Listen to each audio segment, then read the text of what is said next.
Give me 1 second just to set things up.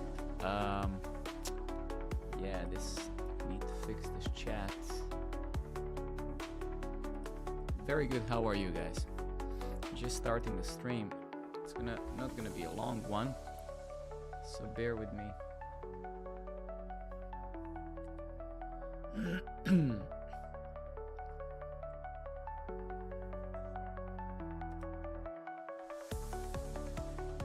Alright, so chat should be fine now. If you can just say, just write something. Let me see if my chat works.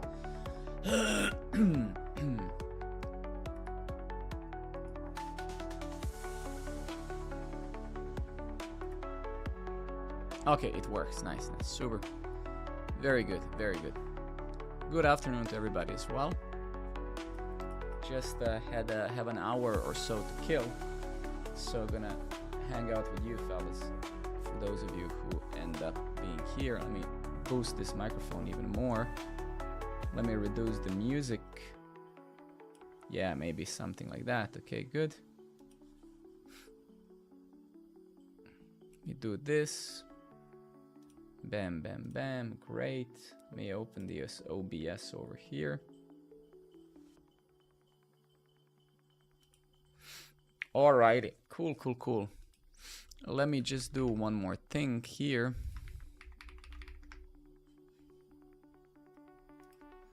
Website.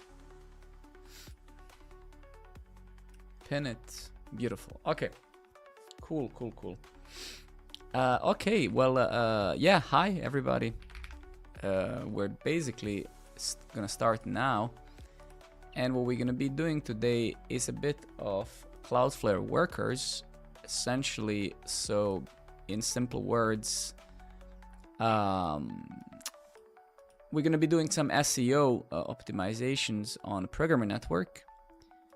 And I'll explain soon how we're gonna achieve that, because we're just using React and not any of these server-side rendered tools. So I started writing some web workers on Cloudflare that are gonna help us with that by rewriting some of our meta tags when the request is resolved. So I'm gonna actually try to demonstrate that with a little diagram. Let's try to. Let me open these things because I'm kind of going back and forth with AI. So yeah, this is my discussion with AI, so that's very good. Lucky, hey buddy, how are you doing? Let me try to open. Okay, so what we're gonna do this stream, not gonna be super long, but so essentially what we're gonna do. So let's just demonstrate the problem we're solving and then solution where I'm hoping to land. So we have crawlers, right? We have search. We have, let's call them crawlers, right? And they come to our website, essentially, right? And they ask, hey, show me your content, right? Let's just simplify this so everybody can understand. So when you push some content when you expose some content on your website, we have crawlers from Google and other platforms coming to your website and saying, hey, as quickly as possible, show me your data content, right? If these crawlers can't get to the content quick enough, they will just see nothing, basically, right? So essentially, you could say that to some degree, your page is not very SEO friendly. This is what people would say, right? Search engine optimization, right? So what we're gonna do now, shoots them, hey buddy. So what we're gonna do today, and what I've already started doing, because we host everything on our Kubernetes cluster except our front end. Our front end is on Cloudflare pages. And we're just using plain React, so we're not using any of these server-side render frameworks.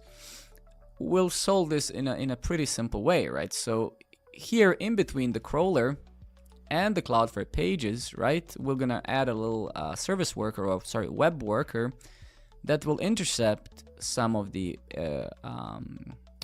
some of the requests and then alter them and then deliver them a little bit better. So in simple words, we're gonna still have the crawlers as we do, but we also gonna have now web workers, and these web workers will get the HTML payload of our page that on Programmer Network. So on Programmer Network, you might go to /articles/some article, right?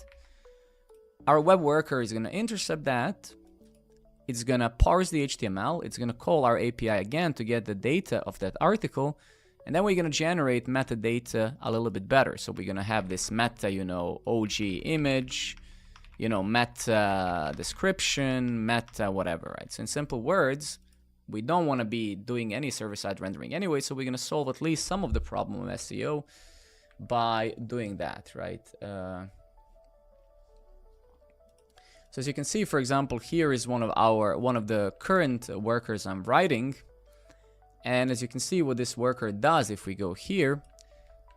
So first we try to match the certain path. So this is an article path, then we have a profile path. So if we go here, we have simple regex that matches if the URL that user is visiting is articles, because that's how we intercept. That's how we decide how do we want to intercept a specific thing. So if I go to the production and I go to articles and then I click one, we want to write a regex that's going to intercept this and say, okay, user is visiting a specific article. And then so we first intercept that. If there's a match here, we build the URL. So this is going to be the URL. So unfortunately, the only unfortunate optimization here is that we're going to have to do a round trip again for that data, right? So essentially, so we're going to be fetching for every article, we're going to do two requests, which is completely meaningless and arbitrary because we already cached this in Redis. So the price of this marginally low relative to adding some crappy full-fledged SSR framework just to solve this simple problem, right? So yeah, so we get the URL and then we call this main fetch and inject. So essentially what we do, we fetch the HTML, we fetch the data again from our API, and then we basically inject the data and generate different meta tags, right? So as you can see here, these are the we're gonna extend this. We're gonna do more. So right now I'm writing another worker, and this other worker is gonna also generate our OGA image. So as you can see, I have a simple thing, just a POC I generated using AI. It's using Satori and this BASM SVG generator. So if we go and take a look at that, basically you'll notice that this is just a very high performant thing written in Rust that's gonna render our SVGs as a preview. And then we have Satori, which basically a lot of these things like Vercel and stuff are using to generate there. So you can see here, Next.js Open Graph Image Generator template, or maybe here, let's see. This is kind of what we're going to use, but we don't want to use this crap from Vercel. So we want to also generate these SVG images ourselves, and we will, but in our own way on Cloudflare, right? And also we don't want to do any of this generation on our own API, because why would we? We have Cloudflare pages, we have Cloudflare workers, which are free. So we don't want we want our API to be as efficient as it possibly can be, right? So that's kind of the problem for today.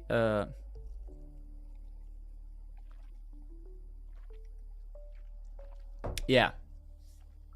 That's what we're going to be doing, and right now I have a little problem with this Wrangler CLI from Cloudflare, so I need to kind of figure out, because I used to run these JavaScript snippets now, but I'm rewriting them now in TypeScript, so...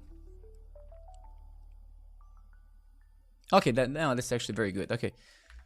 So that's kind of, for those of you who already joined, what we're going to be doing today, and I've introduced these 3 scripts. We're going to have a bunch of these as well, but I'll need to actually rewrite this a bit. So config Cloudflare workers, SEO proxy Wrangler, SEO proxy Wrangler. Yeah, so I think we also need to update some entry points, because this is now called just SEO proxy.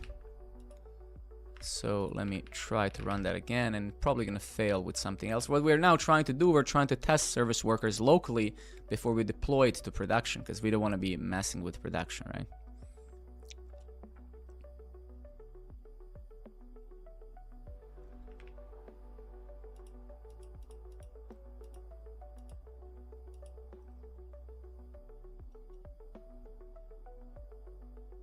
No, that is in fact good. Let me just nuke this old state. Maybe it's cached and then it's failing big time. Let's try that again.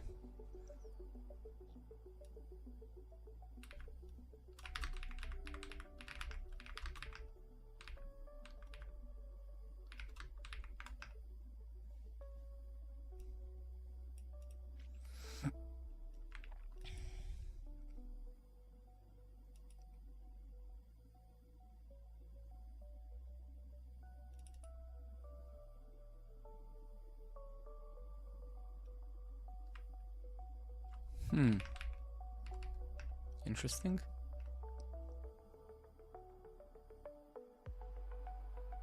Oh, maybe actually, wait a minute.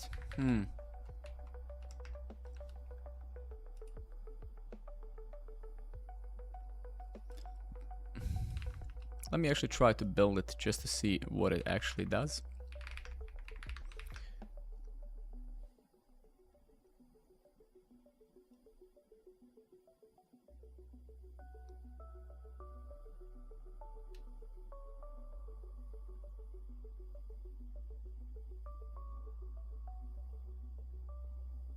So it is successfully kind of using the root node module. So it's going one level up, 2 levels up, and then getting into there. So, but it's for some reason failing to no matching export the node modules, Cloudflare workers, types. There's types index where import. Yeah, but that's not true actually. Okay, we'll see in a moment. Types. Let me actually also do this for a second just to try. Okay, never mind.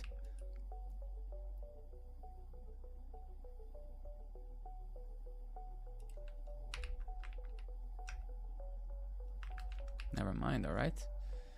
Okay, let me try. Let me try another thing though. Then, so what I'm gonna do, I'll do something slightly different.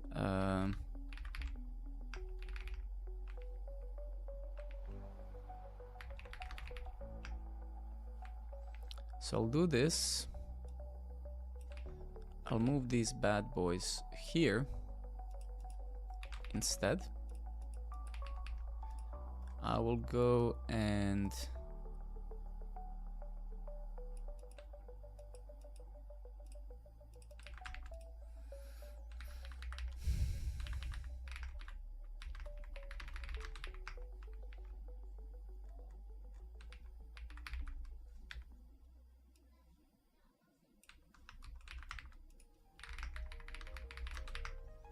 then this, and then I'll do this. Let me just check the Git history here. Constants. What is this crap here? This is API. This is Louis GUI. Yeah, we'll discard this crap. And then we have, okay, that's good. Okay, very good. Okay, so that's technically better because now we just treat this Cloudflare directory as a module itself, not as part of like a monolith in some shape or form.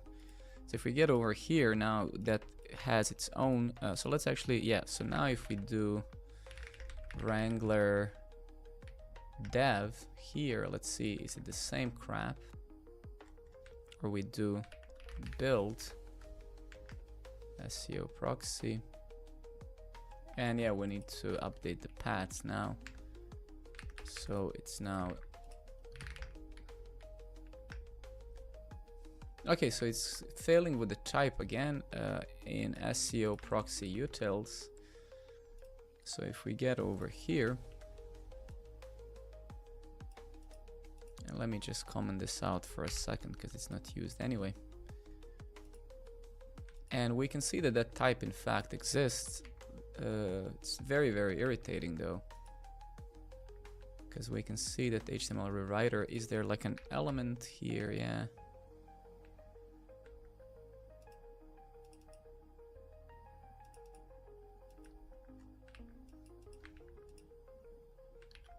Okay, I mean, I'm gonna try once again, and then if it farts out, let's try this convoluted crap is very difficult to fix because it's, let's see, where did I have a discussion about this? Yeah, over here.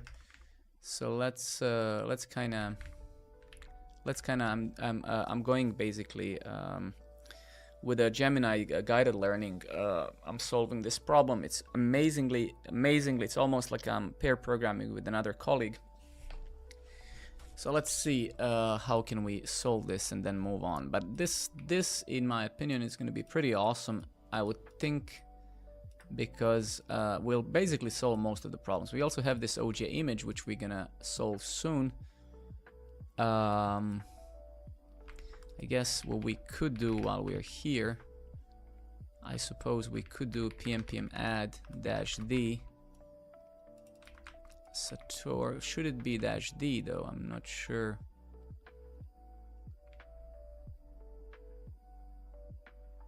In Cloudflare workers environment, HTML rewriter is a global class, meaning it's built right into runtime, similar to how fetch or response exactly. Package is typically used in your configuration to tell the TypeScript since it is available. What should we do to import statement online?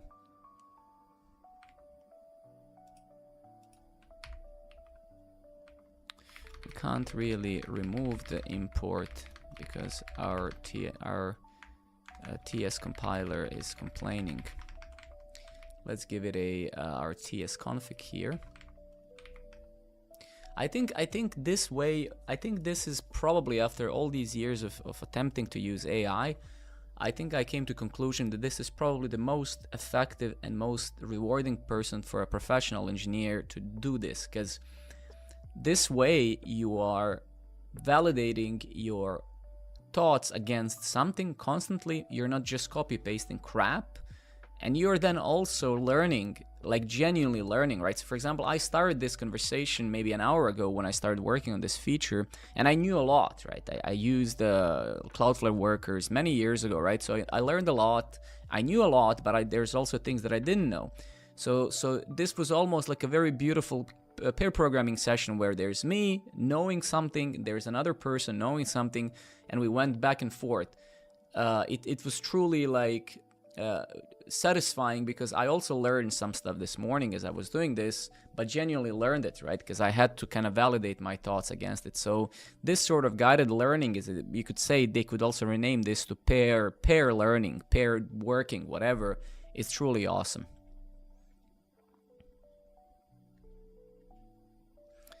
You're stuck between a rock and hard place. The build error is build wrangle fails because it is a ghost package. It contains only type definitions, no actual JavaScript code. When you try to import the bundle, yeah, exactly, makes sense. The TypeScript error when you remove the import, exactly. The solution we must treat exactly like fetch. Basically, we need to treat this as a something that exists in a runtime, right? And that is true. I exactly know what AI is saying. It's saying, Alex, if you import this, you're essentially only importing the definition, not the actual class. But when we call HTML rewriter down here, we're trying to instantiate, create a new object, instantiate this class by calling a new on a type. That doesn't work, right? So, and essentially, if we remove it, our TypeScript is compiling, it's complaining, but it's complaining because it doesn't understand that this script is going to run in the Cloudflare context on Cloudflare servers, meaning, yeah, this is not like a global, class that exists on a window object or on a global object in Node.js. So we need to probably configure the TS config, right?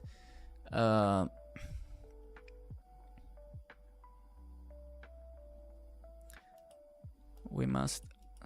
I mean, I can't explain the whole thing again, man. You can watch the video later. It would be 10 minutes of repetition again. I can't do that. We must read exactly like exactly. Exactly, right. So if we just add this kind of meta annotation on the top, it may be, let's see.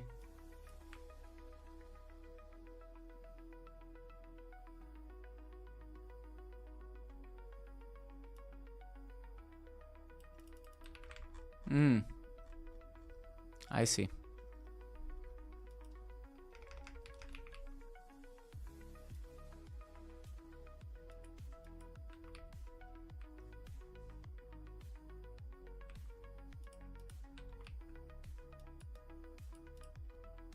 I mean, to be honest, with also what I could do, which sucks ass big time, is we could just ignore this because we know technically that it is in fact a global, right? So that sucks big time. Or we can say ts expect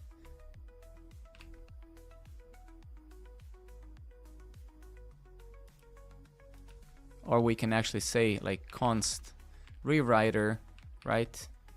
And then we can return the rewriter.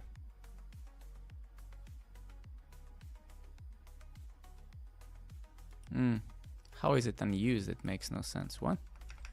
Are we supposed to smack it here? No.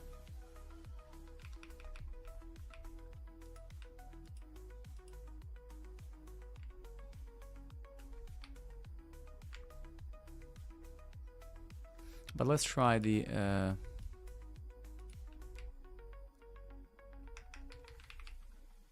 all right, let's try restarting the TS server.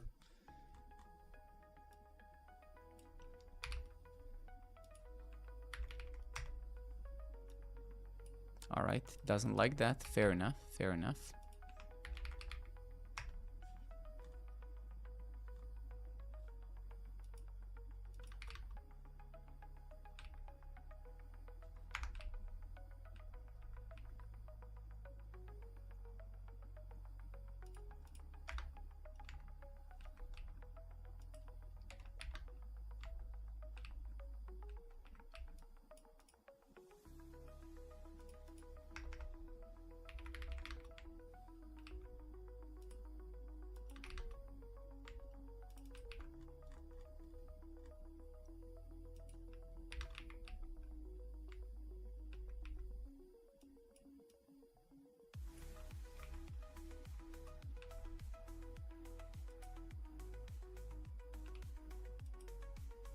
Yeah, what a crappy issue, but we'll solve it in a second. Let's try to somehow cast or whatever, but I don't think it's gonna love that.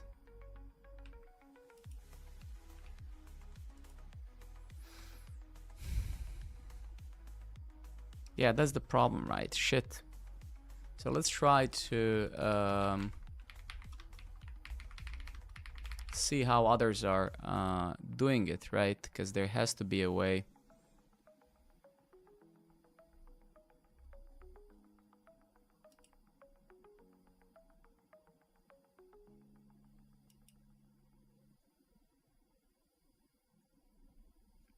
You need to disable ESLint. I mean, thank you, we'll try, Ortonado, and good to see you again, man. Let me just try to see if we can not do that. That's the thing. Is there a way to actually type this, right? I want to see what others. I'm very, very sure I'm not the only one who has this issue.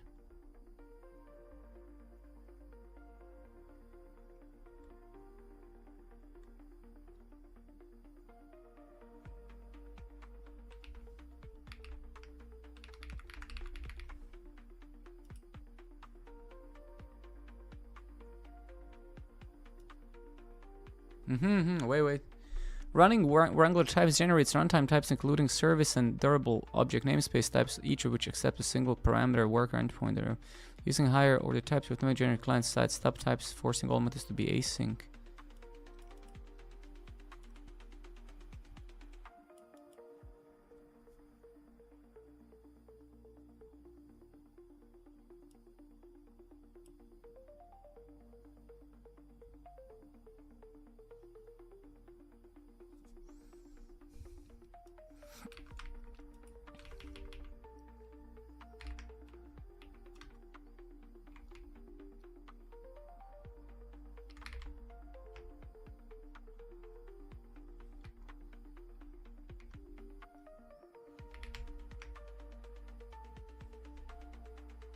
Okay. Sure. I suppose it did something, okay? Okay.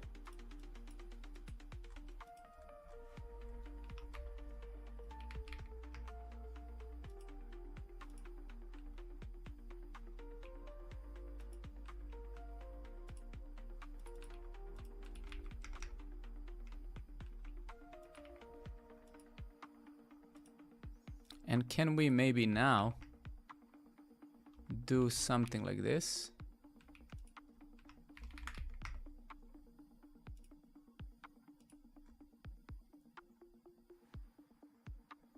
Or maybe, I don't know if it needs to be a relative path.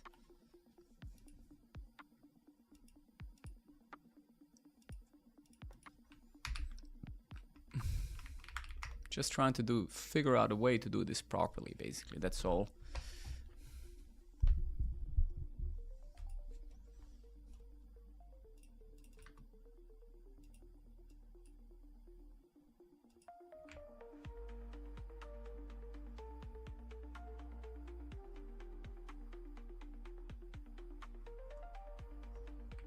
So this in theory should work, I guess, no?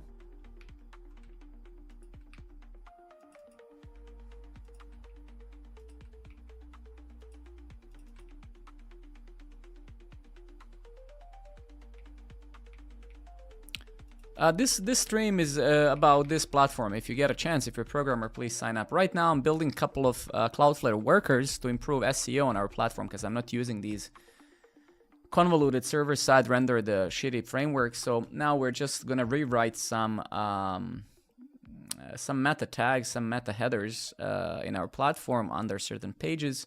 So we're gonna solve a lot of problems by not touching any of our code. Really, we're just gonna solve it. You could say almost on a gateway level, if you may. But now I'm just dealing with tooling. I mean, something we can just ignore, right? As Ortonato said, we can just disable this. But I don't want to do this. I want to see if there is a proper way to accomplish this actually properly.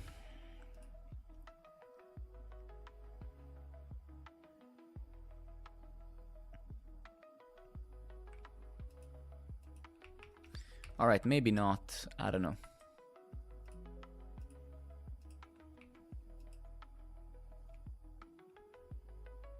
Let's try with the AI a bit, just to see if AI. I don't think AI is going to be able to do much, but let's give it a chance.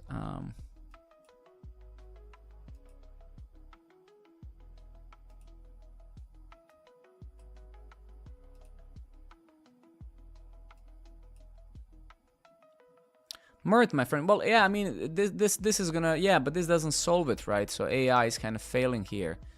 So yeah, so that's not gonna work, right? So I mean, that's what I've done as well. That's not going to work. So that kind of sucks. So this is the problem, right? Because now the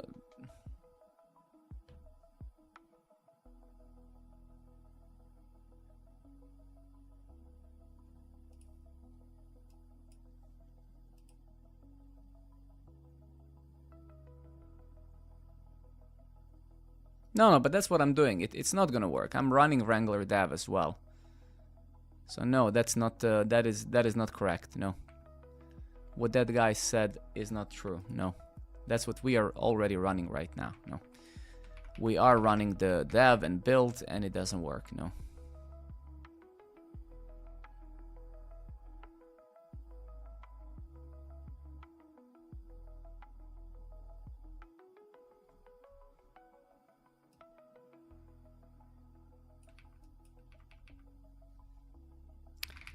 It's, to be honest with you, man, it's super irritating right now. I mean, it's certainly not something that I would want to, you know, waste time on, right? But you know, we are trying to, yeah. So the dev has worked now because I provided the direct, even though like it's also super weird, man, because like it seems to be completely ignoring also the Wrangler toml file, right? Because you can see I had to provide now the, but anyway, let's so if we open up this new proxy that loads our front end, right? We'll probably be able to see, if I go to my own profile now, we should be able to see some OG tags. If we actually go to the header and search for OG,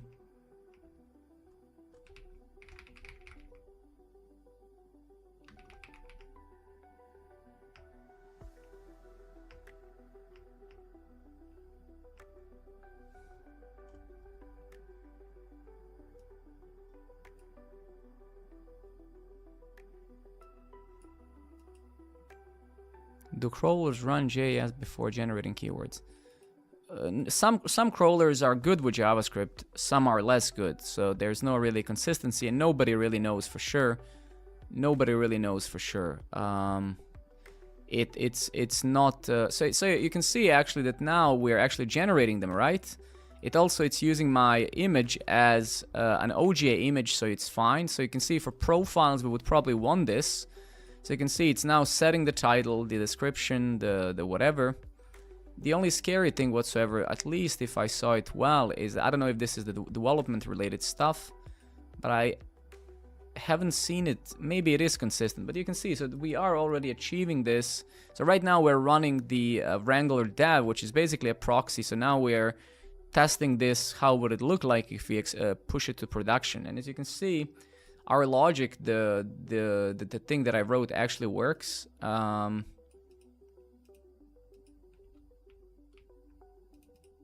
Let me just try one thing, and you can see as soon as we fuck up this type, it kind of fucks up due to the type. Yeah, so it's kind of very, very irritating here.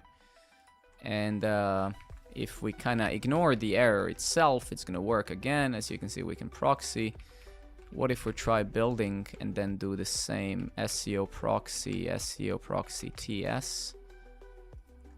All right, well, let's stick to the dev first. Okay. So yeah, so we have this one, right?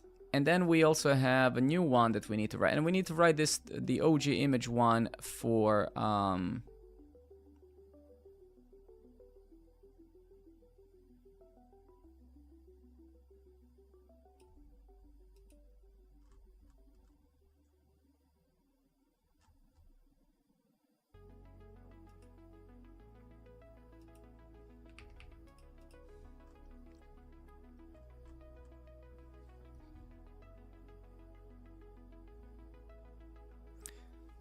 what font are you using? I think that one, yeah.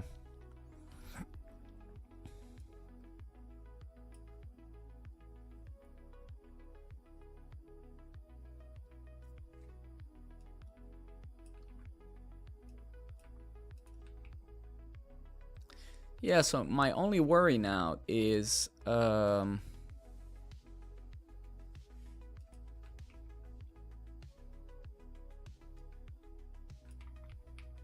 I guess for this one we need to install these dependencies. There's actually, and we need to cache this heavily true.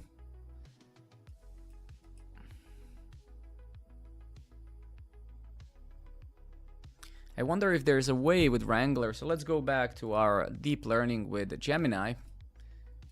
Okay, so let's get here. Sure. Is there a way for us to test multiple workers at once using Wrangler? How do we now test both the OG image generator and our SEO worker?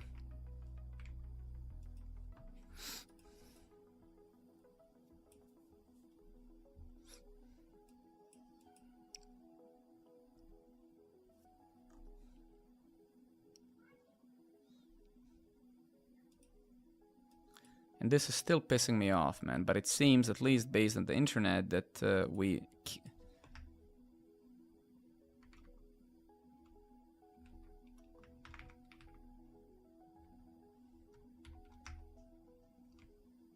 Yeah, we can't do shit about it. What? And this is... ESLint. This is an ESLint error, okay. So how do we disable this? How do we disable this ESLint error? I guess because, yeah, I don't know.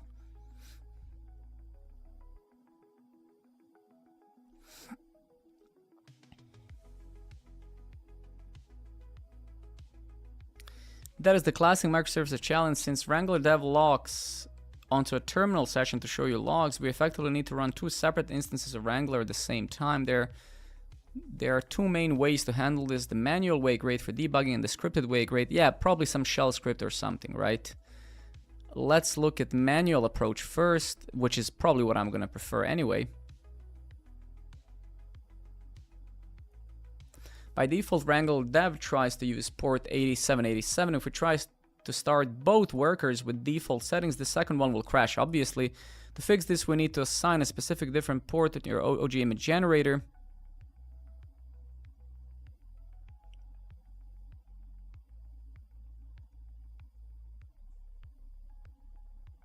Your SEO code currently trying to fetch OG image from a hard-coded production URL or variable. We need to point it to thinking back to how we solved the origin issue for your front end. How can we configure the SEO proxy to use localhost URL in dev but keep the real?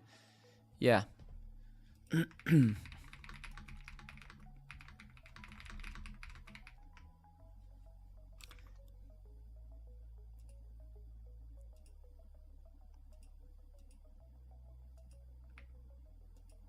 All right, so this seems to be now solved by introducing a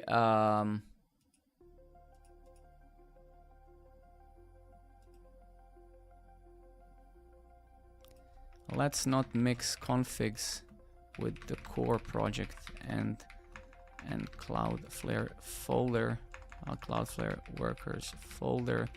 Cloudflare workers folder should have its own isolated configs. I hate that it kind of couples this now to my root front-end project, right? That kind of sucks ass. I hate that. Hate when it does that. Just so annoying, man. Exactly, man. Just move it there. Yes.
Yeah, probably we need to set a root because now it's kind of scanning the upper directories as well.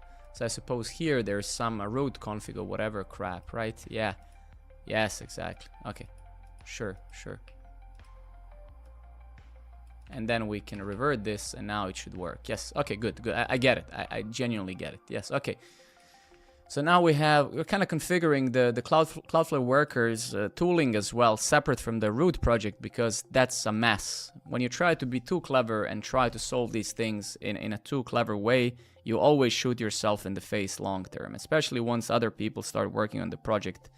It becomes basically impossible to maintain, right? So we treat Cloudflare workers as it is something that we should treat as a separate thing because it is a separate thing. It has nothing to do with our front end per se, our code at the very least, or the backend, right?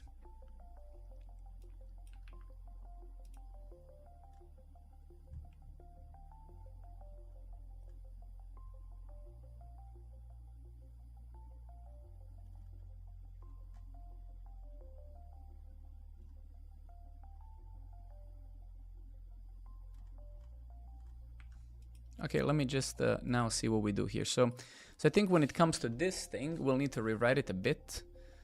I also don't think we need a different font. This is very expensive. I don't want another font. I don't think that's necessary, really. We can just go with the default font for now. Just fetching a file for every request, even if it's cached, is painful.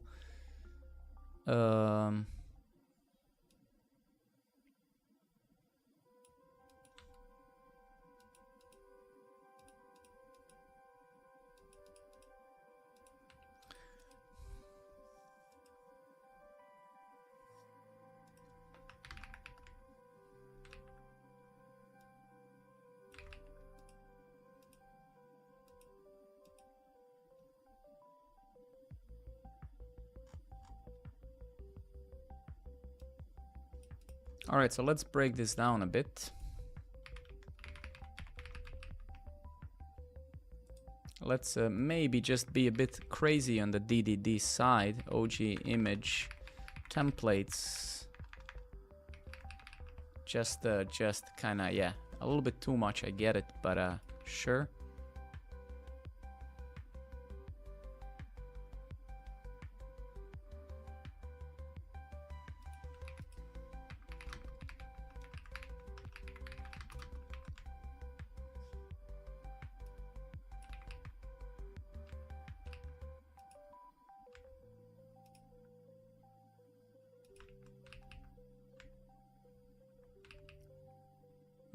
Fuck. Okay. We'll need to move that up. Wait, give me a second. So let's have something like common utils here.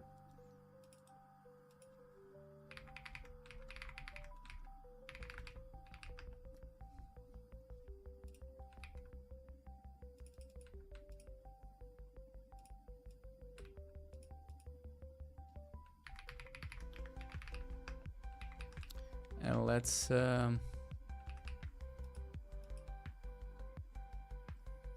let's do that instead.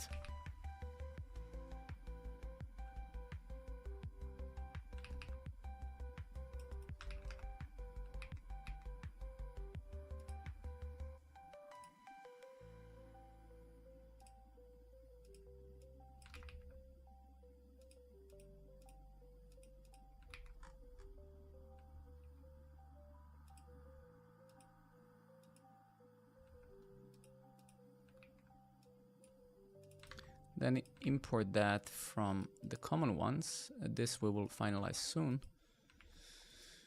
Yeah, sure. Yes, yes, cool.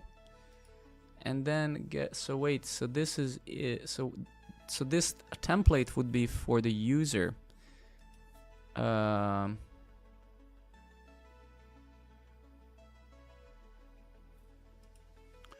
So I guess here we would want to show the user maybe, and maybe some about text or whatever, but we need to test the living crap about this, right?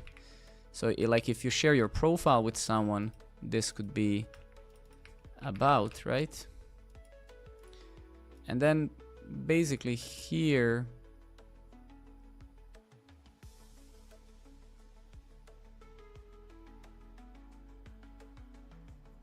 yeah, we'll see. We need to test the living crap out of this.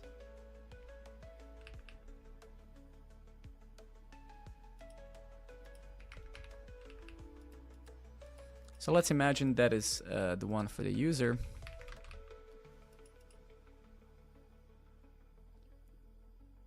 We don't need to do that. No, that's a terrible idea, I would say.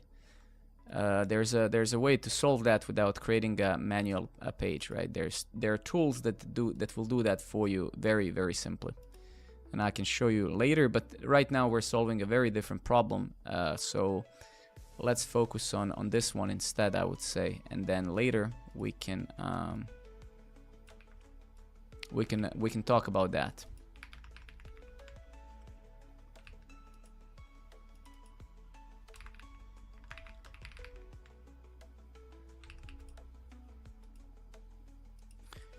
Again, who cares about the style? That is the least of our concern right now. We're just setting up the infrastructure under quotes, if you may. So let's keep on doing that. So we have the utils here. We have the OJ image.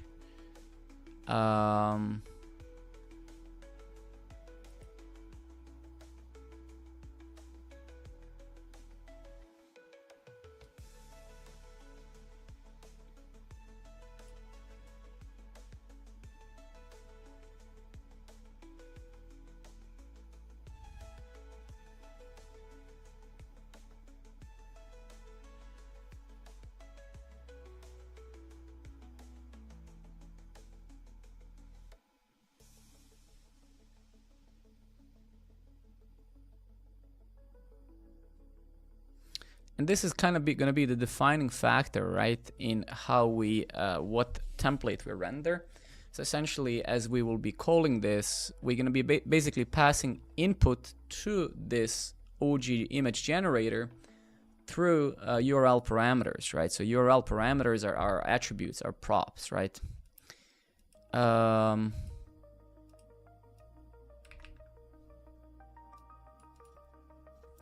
So of course, because we control them, we can also pass a type. So we need to make this generic, and we can pass some stringified data maybe, or even hashed data that we can unhash.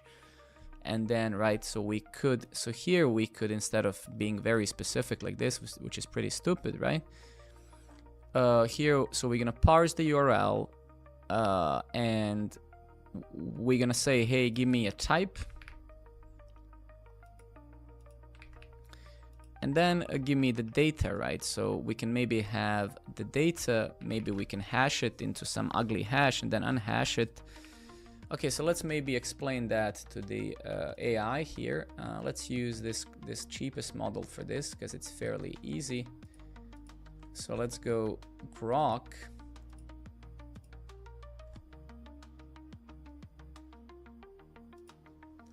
And say,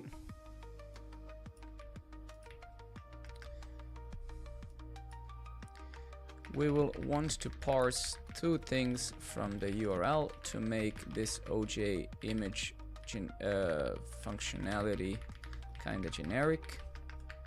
Type, user, article, etc. We'll make it an enum. And two, some JSON data that I'm thinking that we could hash and rehash some deterministic algorithm, so we don't stringify JSON and share it as such through the URL. Something like that, if I'm thinking it right. Even though I don't know how expensive that is. No, it's not. Never mind.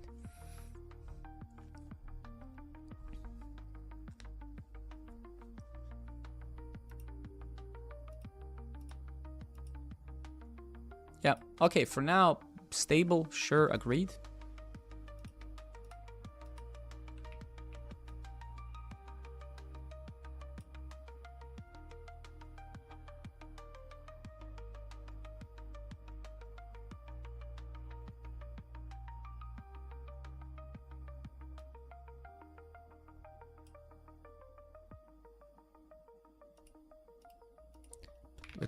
But there's nothing to encode here.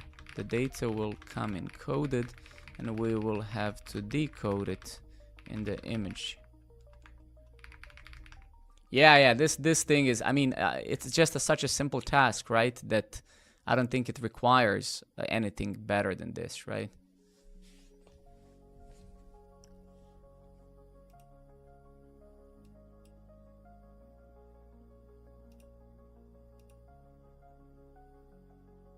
Okay, so I think it kind of did what I wanted, so fuck it. This is actually complaining now that the console is not available here due to types, which is quite weird. Okay, and actually, you know what? Let's keep this just... Yeah, just so we kind of see what it used to encode it, and then how we're gonna decode it as well, right?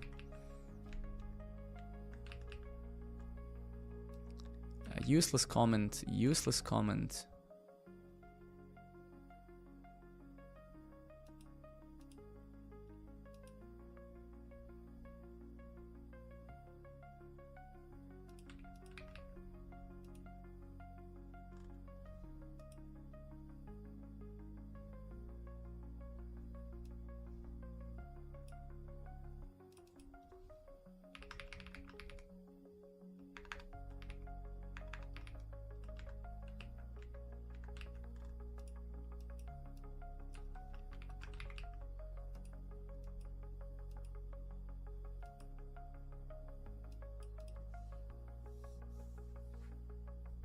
Okay.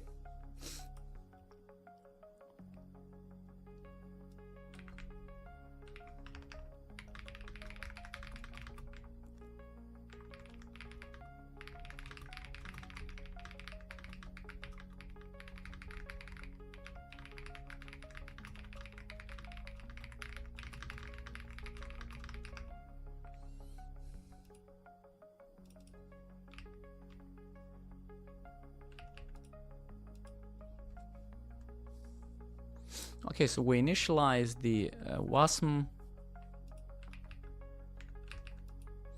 we pass the URL to the URL constructor, which is amazing API. Even though the only thing I dislike about it is that it explodes if you can't. So I hate these exceptions that I despise them deeply. Then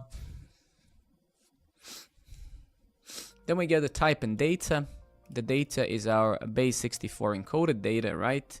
So it's just a nicer way to pass it through the string versus passing a stringified JSON object in a URL, which looks very weird. So when we base64 encode it, it's gonna look like, you know, like this, instead of, you know, like all of that stringified JSON, which looks incredibly cryptic.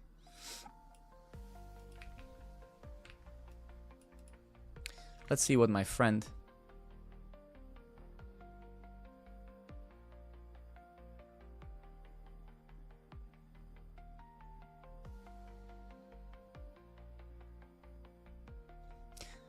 When using bundle like ES build inside Wrangler, it pulls the code from your node modules and stitches it into your final worker script because of good, very good. Ah, fuck yes, great. Because of this, the deployed worker doesn't actually look at your package.json at runtime.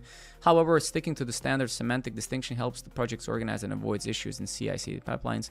Figure out the best spot for them. Let's look at when piece package is going to types. It runs once during the build step to check your code, then it disappears. The target contains the logic to convert HTML. Based on that, do you think running primarily during the build process or during the actual execution?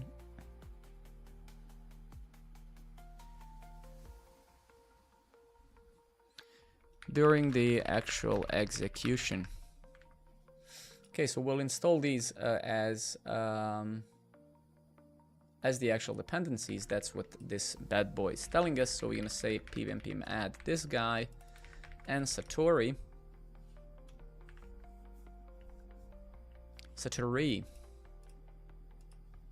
Did we actually install it? Okay.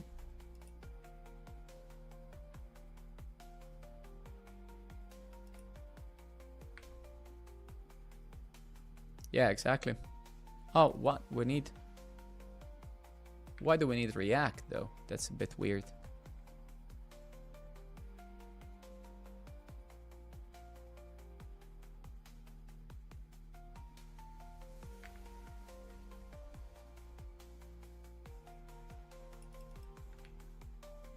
Let's kind of give it the screenshot. And I don't know, because this is what AI wrote. I don't know what it is it trying to import. What is this .wasm? What is this bg.wasm? I have no idea. Cannot find module. I have no idea what that is. Maybe, yeah, because we're already importing it here, right? Is this a class? No, it's a constant of some sort. So are we supposed to do like const? What the hell? I don't know. So why are we fetching it like this? Does it not come? Oh yeah, so it is. I see.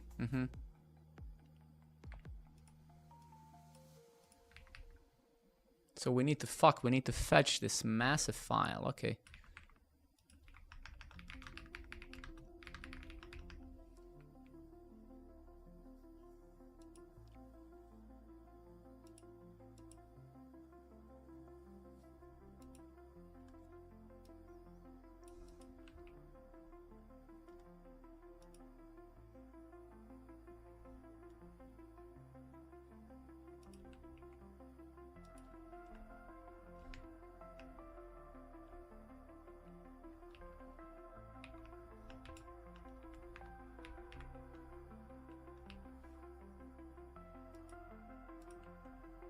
Is there like window or something?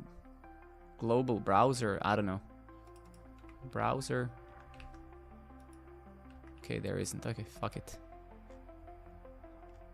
Okay, let me just double check now. Let me undo this.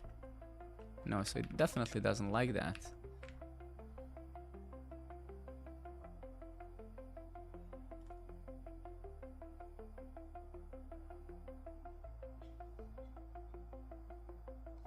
Yeah, that's practically terrible. So yeah, it's just how the fuck do we solve it, bro?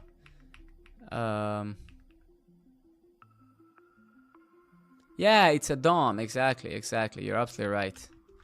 It is DOM. Yeah.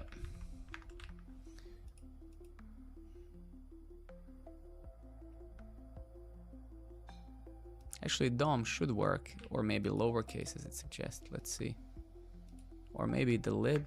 Let's try. I think it's a lib instead, right? Yeah, I think it was there, not in the types. Yes, exactly.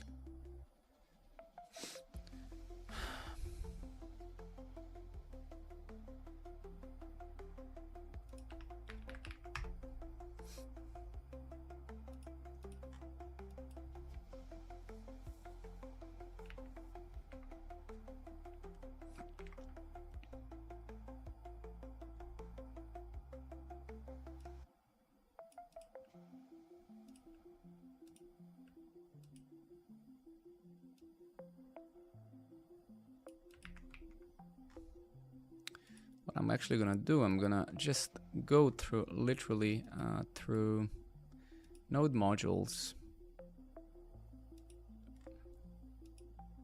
So it actually does contain this big ass file, right? So that's very good. Yeah, it does actually contain it. So that's very good. That is actually very good. The only thing we need to tell it is like, hey man, there is that, the file that you're looking for is already there, right? Let's just skim through the types here. Yeah, there's nothing telling us that whatsoever. So the file is in fact there.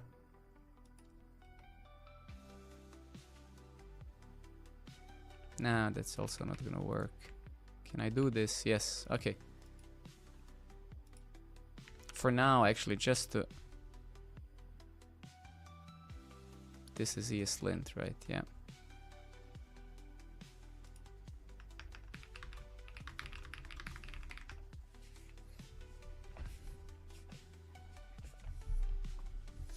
And then we need to kind of, we need to, okay, I see. So that's the only thing we needed to do. Okay, good. Let's stop that crap.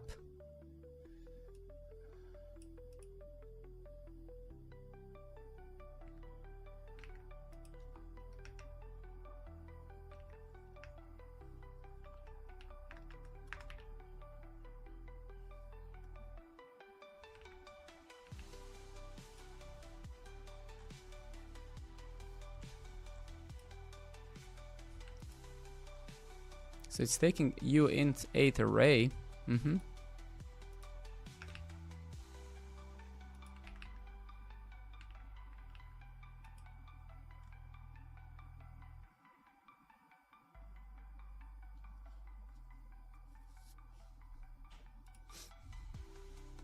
So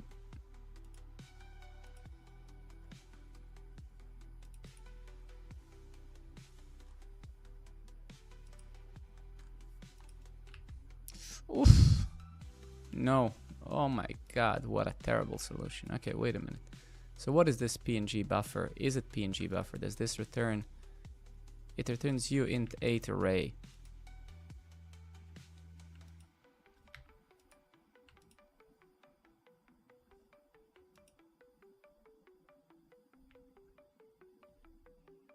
Okay, makes sense.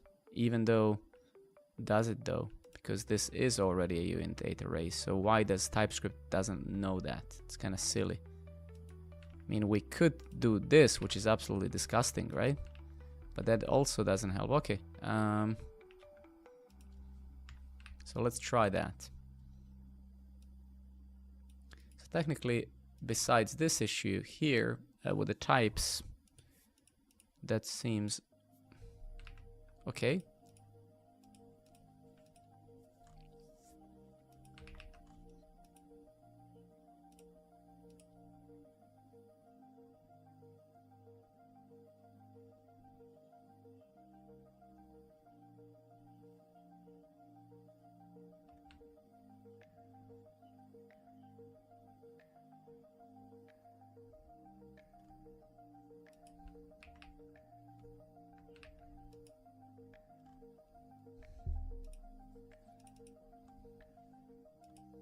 Generate SVG template based on type, okay.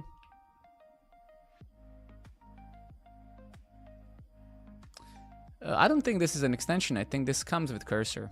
I don't think, honestly, it's an extension. Let's see. I don't have many extensions, almost none. No, it's not an extension. Actually, let me uninstall all the extensions. I don't use them for anything. Uninstall this one, sure. Nah, let's actually get rid of that as well. Uninstall.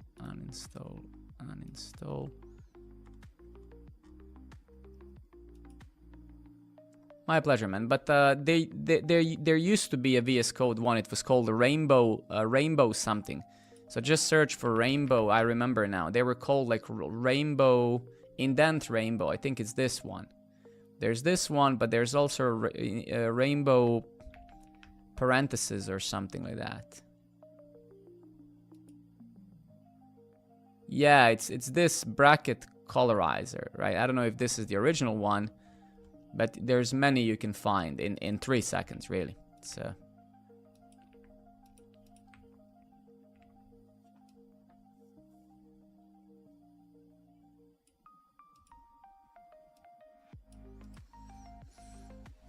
absolutely, man. My pleasure. My pleasure, dude. Thank you for asking.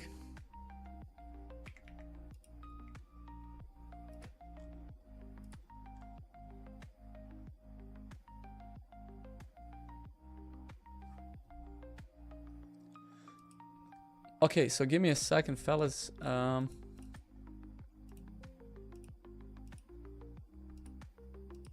So technically now you could say, if we are to trust that,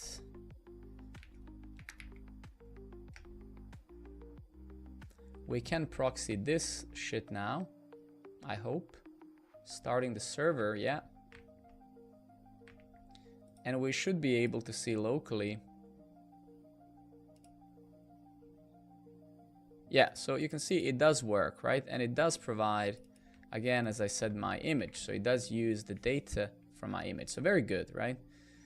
Of course, we miss now a bunch of the others, which is the card, right? Well, it's called Twitter card. I don't know why is it called like that. I guess because of Twitter, but either way. So we'll need to now, and that's what we need the OJ image for. So I think, so for the user itself, maybe just using the user's image is fine. But I think for other things, for articles and meetups and stuff, we need the OJ image, right? Because sometimes a user is not going to have, even though, right, if we go locally to meetups, meetups can also have cover images, so can articles, if I recall, right? But yeah, either way, yeah, let me just see.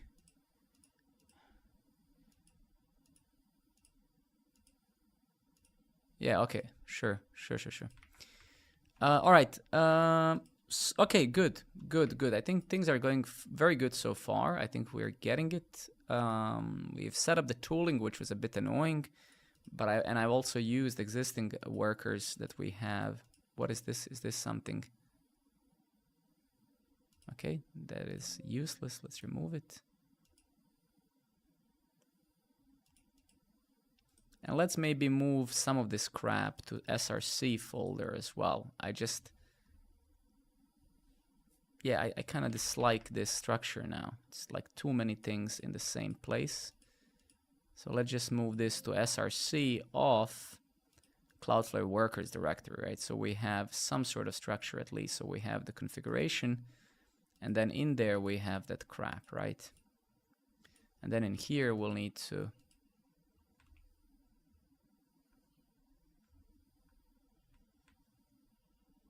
actually, we don't need to do, yeah, we have to.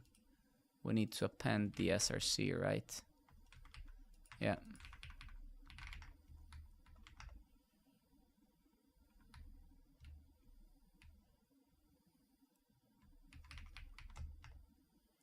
Yeah, okay.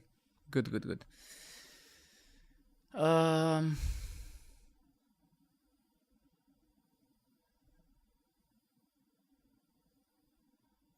Yeah, okay. Let me just log these dependencies as well.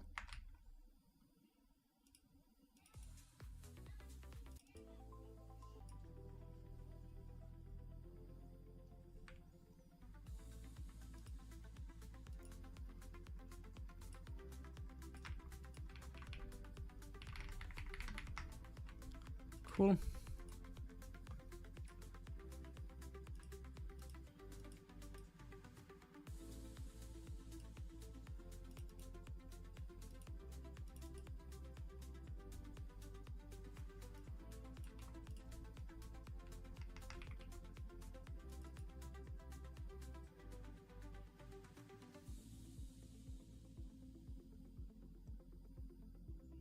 Yeah, that is a completely stupid name. Why? The AI kind of sucks. Yeah. So let's call this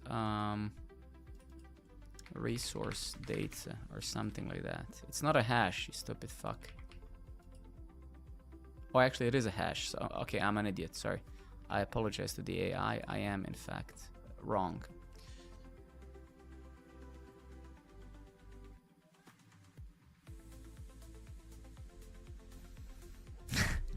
I mean, I self-correct. When I'm wrong, I don't mind saying that I'm wrong. Yeah.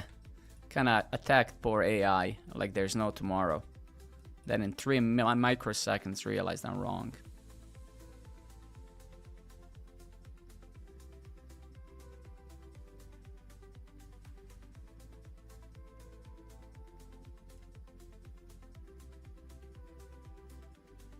Prometheus, thank you very much, buddy, for your follow. Appreciate it.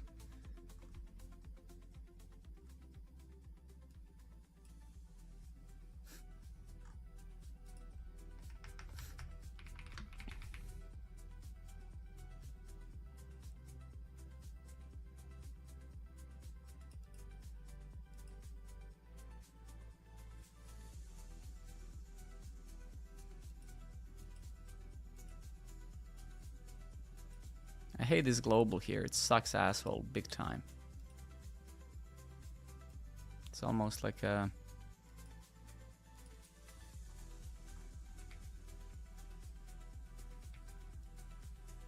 But that's what it is. Okay.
Thank you very much for the follows, guys. Appreciate it. Actually, that was yeah, that was fine. We need to maybe, yeah, we'll need to do, yeah, this manual casting is absolutely fucking terrible, and the fact that TypeScript doesn't actually understand what we're asking here is pretty annoying though, because we should not need to ask this, right?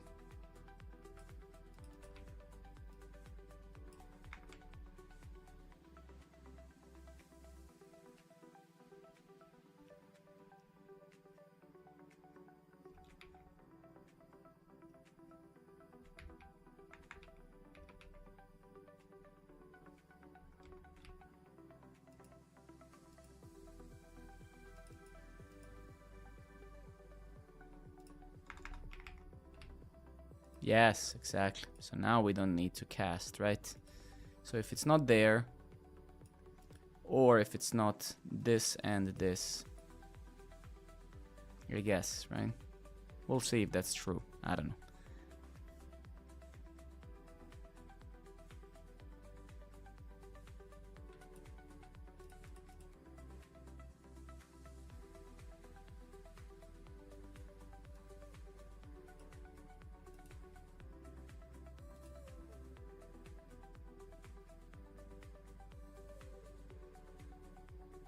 What?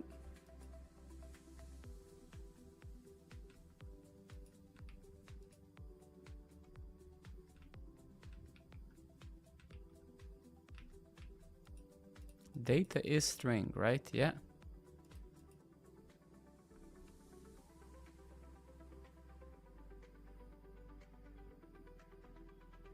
Oh, that fucking sucks. That's what? No, yeah, that is wrong completely.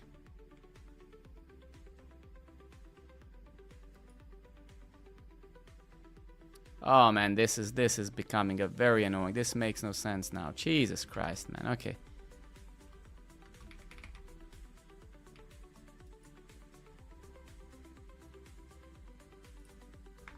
Just became a mess for no reason. Shouldn't have done this, really.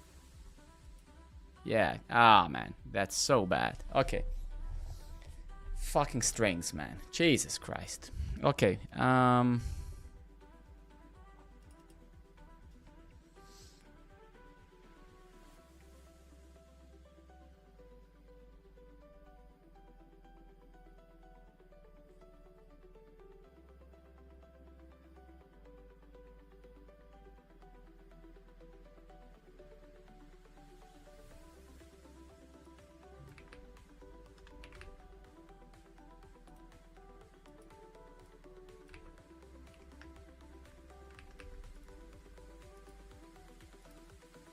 So that implementation is kind of correct, and what the fuck is this asshole now complaining about? What? Property data doesn't use the type. Do we still treat it somewhere as a string? Ah, yeah, over here. Okay, so that is the problem. Okay, fine. True, okay. And then, yes, exactly. We could destructure that or name it a little bit different, but okay, that is better. Yes, okay, good. That's where I failed. All right, and we'll move this fella somewhere else. I'm just kind of doing it one by one. So we'll move this guy over here. We'll export that thing. We'll import it here.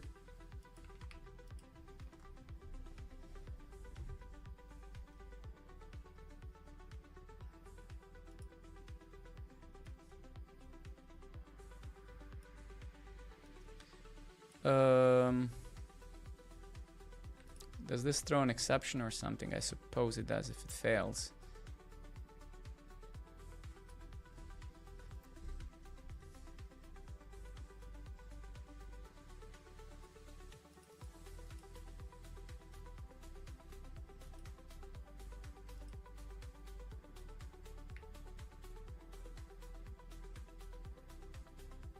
I mean, we could technically move this bad boy into into here, right? And then we could do it kind of here, right? No, we can't. It's a pure function. Okay. No, that's fine. That's better. That's better. Okay, so then we validate it here. So we get the URL, we construct it, we pass it to get data from URL parameters. We either get it or we get an error. Because we're kind of throwing everywhere else, we could also, but we are throwing here. Are we actually? What is our error? So it is creating a response. So actually, we could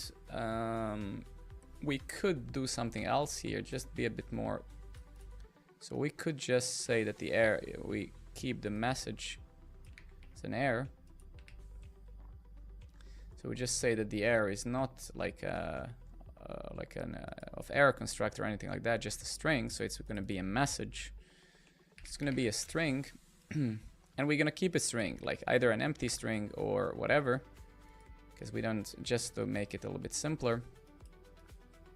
Interface Y, so we're going to do this, we're going to do this, and we're going to do this. It's going to be a lot simpler, right? And then over here, instead of doing this, just to keep the same shape and format, right? We can say if it's this, return new response, and then error instead, right? So it keeps it kind of consolidated with other things, right? So it's the same. Okay. And then we have this bullshit here.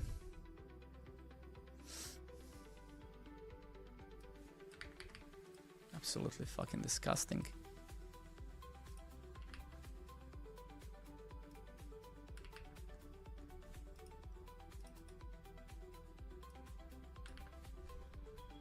All right, let's break it into another function. So let's call this get const get template by type, right?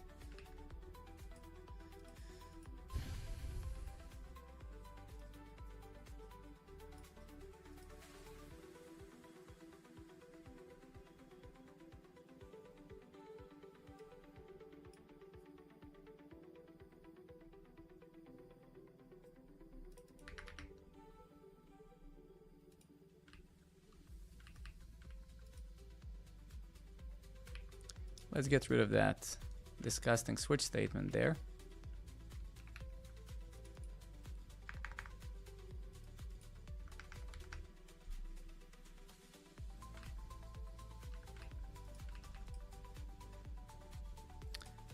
Gonna make that maybe a generic or something like that. We'll see in a moment.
And we could actually give it this, right? Yeah, exactly. So we could give it this bad boy. Sure. Yeah.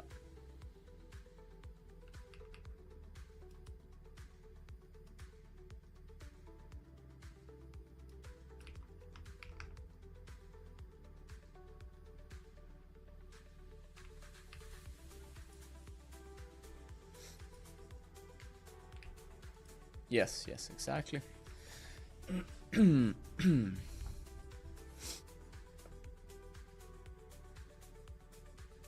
This is what I deeply despise, though. But we'll need to, it doesn't matter, okay?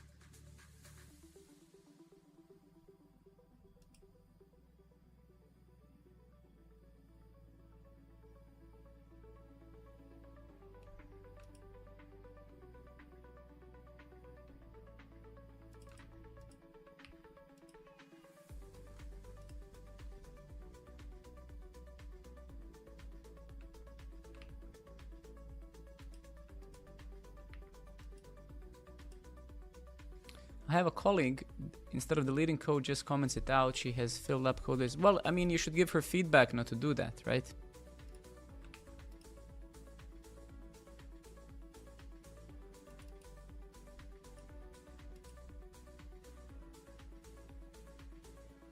Yeah, but I mean, you are an adult, a professional, right? I mean, if somebody is doing something that you or your team dislikes, you sit and you discuss it, right? That is a ridiculous statement. That's what you have Git for. If you need the code again, you can go into Git history and find it, right? That's what we use Git for as well, right? I mean, that's gonna be very bad for you, but you know, you can try it, but I believe next time you join this stream, you would probably be without a job, right?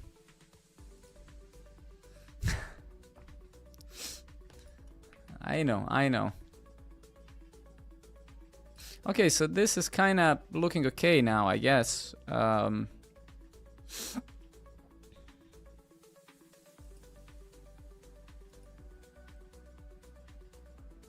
She doesn't understand, and I just gave up. I think, yeah, okay. I don't know how to respond to that. That sounds very. That sounds like a massive lack of experience, I would say, or of the organization or the team, one or the other, right? Because every problem can be solved when the right method is applied to it, right? We only can't solve that yet. We will all die at one point in life, but besides that, I think we have pretty much solved most other things.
So what do you think I should do? I have discussed it with her and I fixed her comments. I have said it to superiors and I don't think they care, so I just said fuck it. Well, I mean, I mean, the fact that you're still troubled by it reveals maybe that you're more hurt by the fact that you haven't been listened rather than the problem has been solved, right? So think about it this way.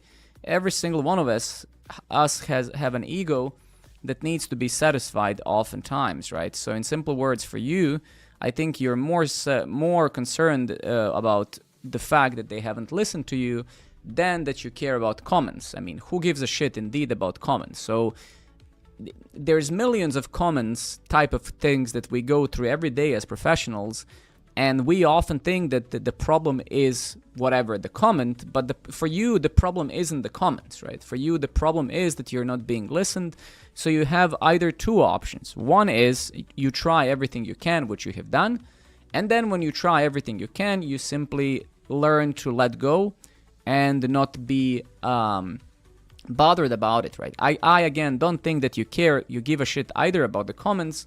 I think it's an ego problem, it's a respect type of problem, and I think you have a lack of respect in your team rather than something else, right? So for example, the fact that you have told someone, hopefully very honestly, hey, Jane, I know that you want to keep these comments, but it would mean a lot to me if you remove them because, I find them very distracting. If you have said it this way, and she said, I don't give a shit what you feel, then and then you said it to your superiors, then you should no longer care. You've done everything in your power and you move on. You let go of that feeling, right?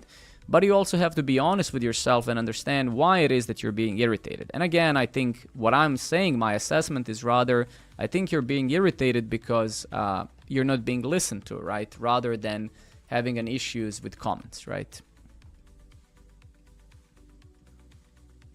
But I think to me, you guys seem like a very immature team.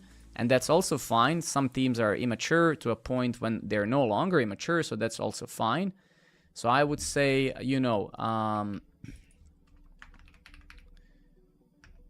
that's okay, right? At one point in time, you will either overcome that or no, but that's all part of the growing up, if you will.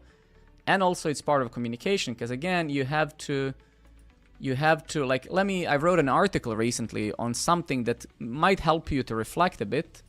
So if you want, read this article here about reflection and about understanding how you affect others, how others affect you, and also try to validate, are you actually doing things in the way that you think you are, right?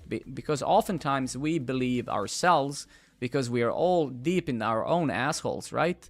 That we're doing some things which we actually aren't doing, right? So you need to kind of be absolutely sure that, that you are actually doing things in a way that you believe are doing them, right? So maybe, because again, you have to understand that you have your own perception of things, and that person that you're talking about, she has another perception of things, right? So, and of course, it would be very unfair to say that you're right or wrong, because I only heard your point of view here, right? So, yeah.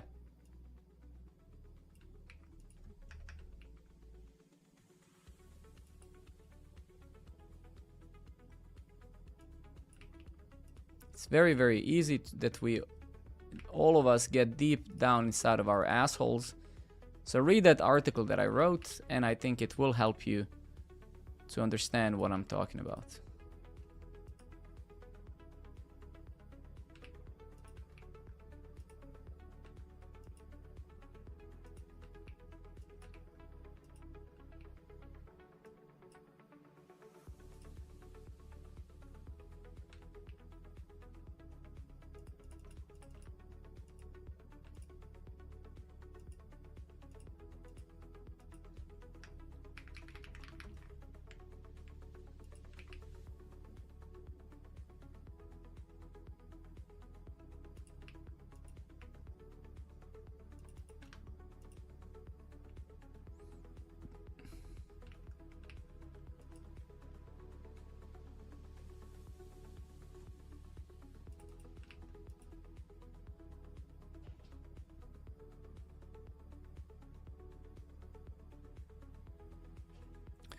Is there a chance, even a small one, to get hired these days without a degree, just with a good portfolio and a lot of practice? Definitely, man. Definitely. There's definitely a chance. You just have to keep on. It's a grind, and it's a battle, and of course it's possible. But you need to. There's various things involved whenever we try to achieve certain things, right? You also need to, throughout these times, you need to be very self-aware. You need to understand what it is that you know. And of course, even more importantly, to understand what it is that you don't know and where should you be applying and where not, right? So I would say that what the fuck has happened with these things, man? Oh, I see. So it's again ESLint bullshit. I see. Okay, we'll fix that.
No, actually, so this does seem fine.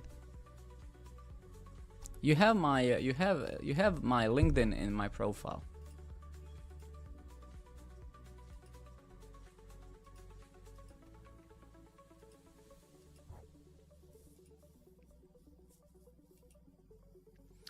Okay, so that's all starting to look very good. No problem, man. So these are now just type issues. Let's actually try to run this dev bullshit again, just so we see if that works. Should still be fine.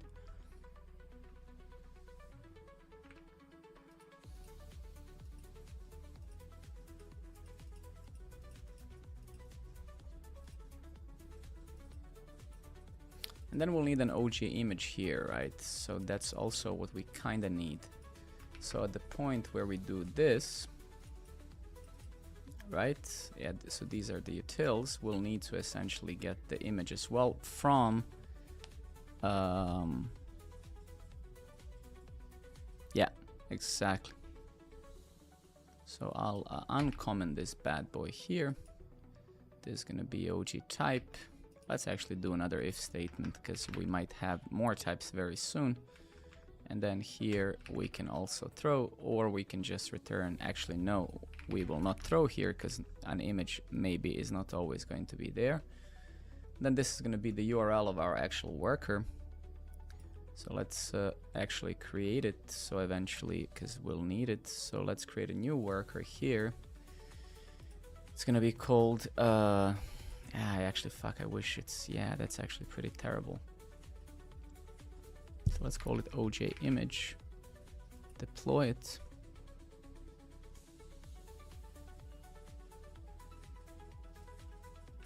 Yeah, that's a bit weird. Okay, we'll actually see, can we use our own domain here? Wait, can we set these workers under our subdomain? I'm pretty sure we can, but actually, do we want that? Probably not. Let's see, it doesn't matter actually.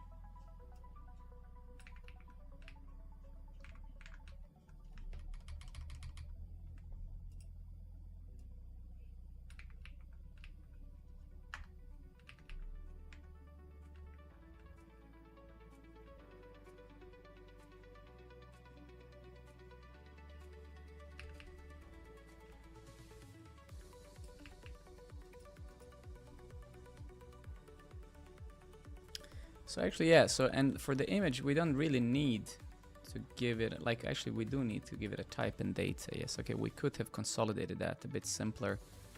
But that is fine, right? Okay.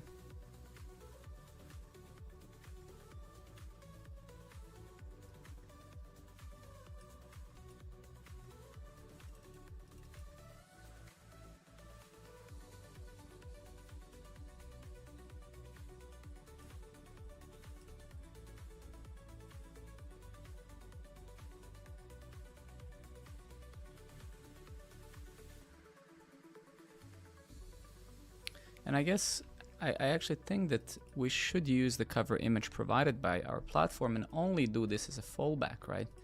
So let's call this get fallback OJ image URL, right? Because this should be just, hey, if it's missing, then call it, right? And then if our user doesn't have an avatar, we could provide one by generating it, right? Yeah, so something like that I would say is acceptable.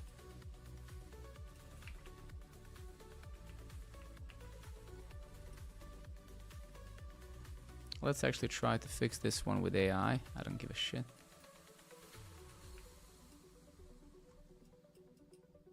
And then we'll need to test this soon and see how the hell do we test it.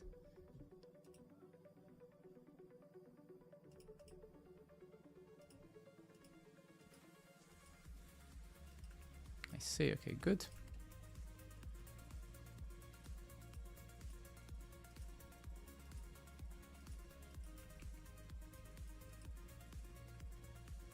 Very good. These templates will actually need to kind of work with a bit, I guess, once this stuff starts running. Yeah, exactly, so we still need that. This is kind of okay, I suppose.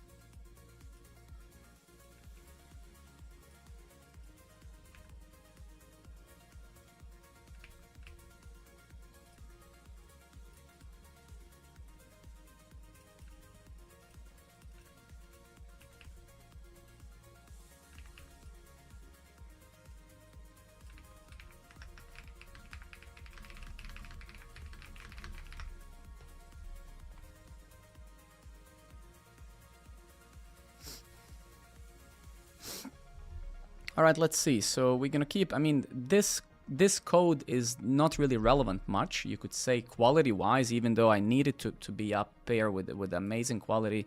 But this is not really running. This is just running on Cloudflare side. So even if we wrote it in JS, it's just I need it to be extensible because it is kind of part of, as we extend more types, as we extend more features, this is kind of critical because it is an interceptor to our front-end facing infrastructure, right? So this is, you could say, part of the critical path. So this cannot fail, right? This simply cannot fail. This must work. Let's see what is this dumb AI doing. Okay, sure.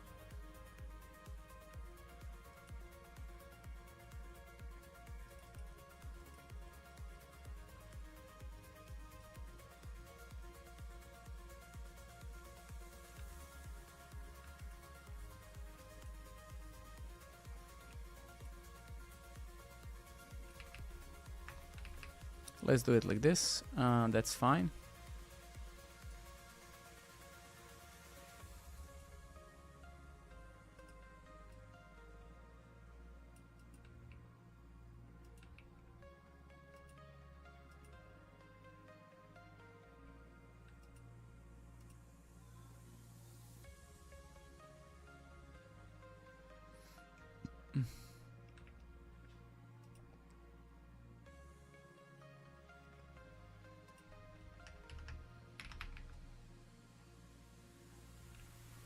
So let's say if data from dot type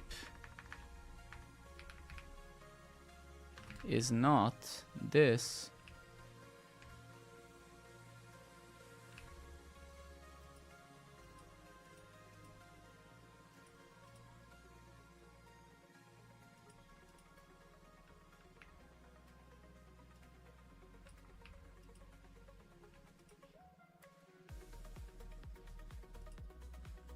oh, I see. So that has been changed a bit. So I guess is it this now?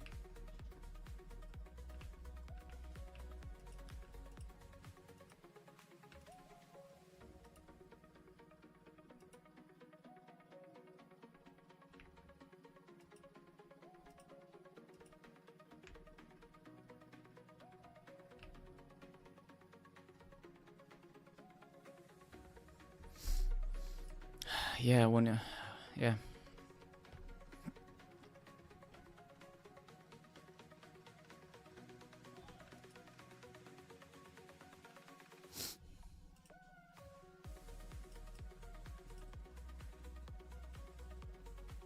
Jesus Christ, man. This model is so fucking bad. It's depressing. Jesus Christ. All right, never mind. I shouldn't let it touch this code at all. Made a mistake there. Let's revert that crap. Jesus Christ, man. So fucking dumb.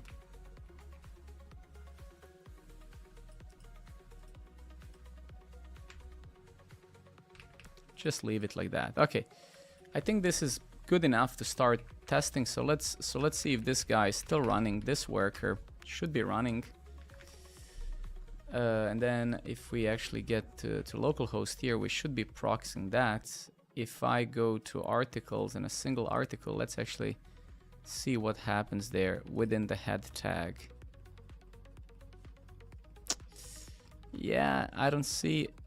Oh, actually, I do see them though, but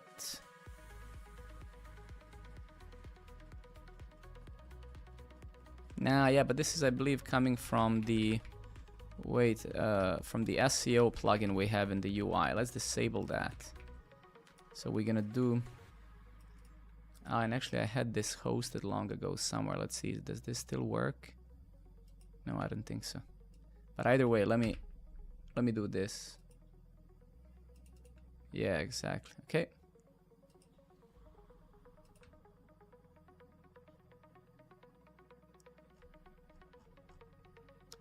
So we should see it after title. So we don't see it for this guy, unfortunately, right? If I go maybe to my own user and we check after the title tag and the meta tag here. So yeah, so we can see it working for this. So maybe the regex actually for articles doesn't work or something like that. Let's see. So we go here. Let me actually go in locally and choose my own. So we get over here. We click it. Take a look at the head.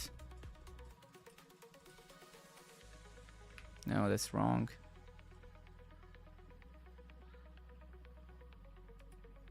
Yeah, so we're not matching, I believe, the article thing. Where's our logic here? So article match. I wonder if we can actually log things from here. Let's actually try console log SEO proxy. Let's actually do it here.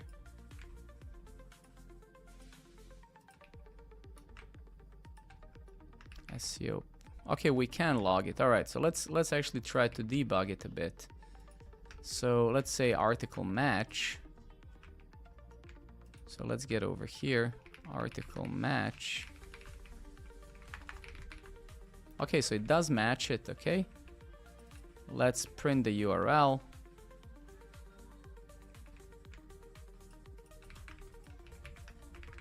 Let's refresh again.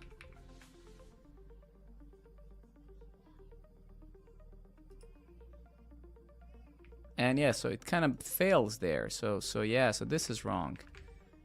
So this thing, this thing that it builds, it's actually wrong.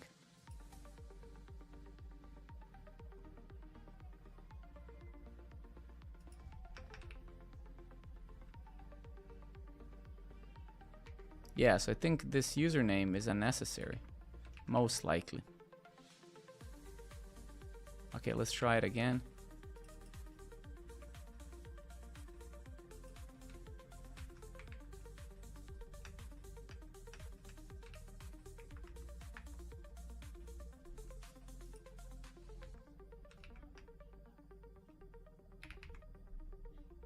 Yeah, so let's see.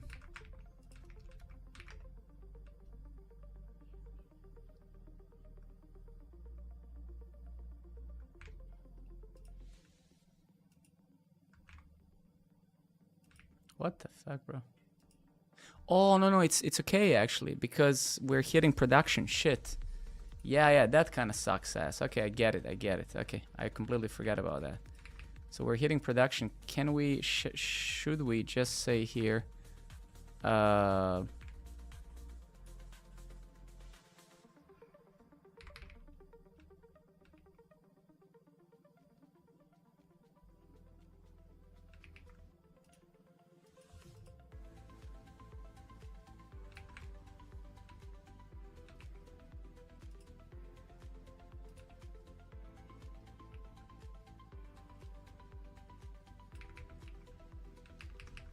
Yeah, let's try and see if this proxy will hit our local crap. I don't think so. I don't think this will work, but I'm like 99% sure it's not going to work, but it's okay.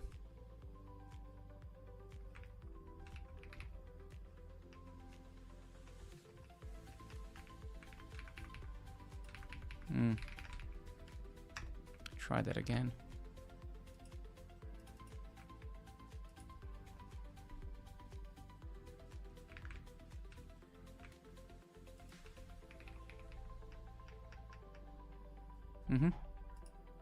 Okay, nice. So if we actually get over here now. Yeah, okay, now it works. Okay, very good, very good. OG title. Okay, so it was basically just the URL. Fine, fine, fine. And then we have the OJ image, which is not deployed yet, so I don't, yeah, this is not gonna work. Okay, this is a bit insane. First name, summary. Okay, I see. Okay, so that's kind of buggy a little bit. We can see HTTPS. Yeah, sure. But it's setting that. Okay.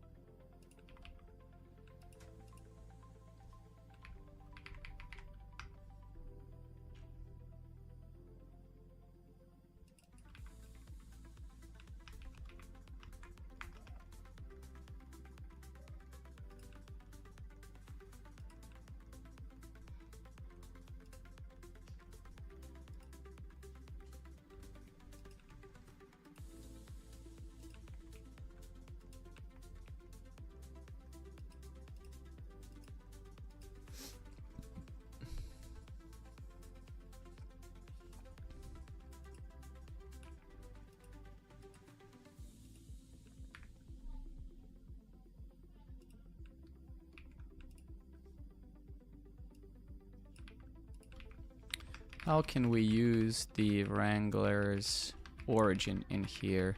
That's defined in TOML.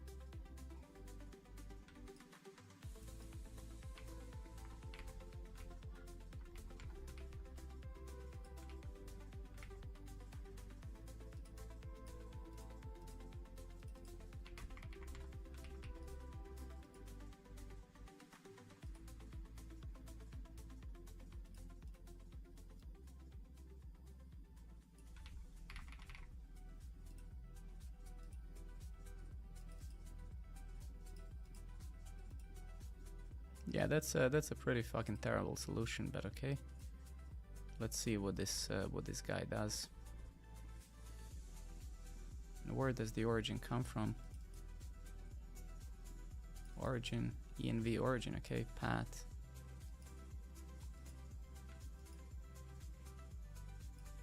Okay.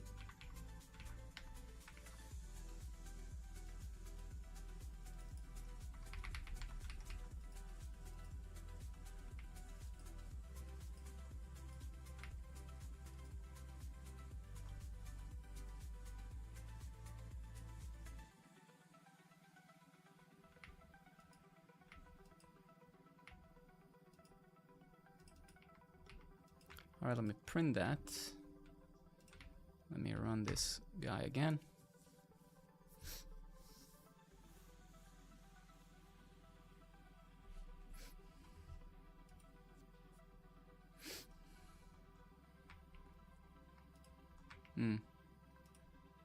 All right.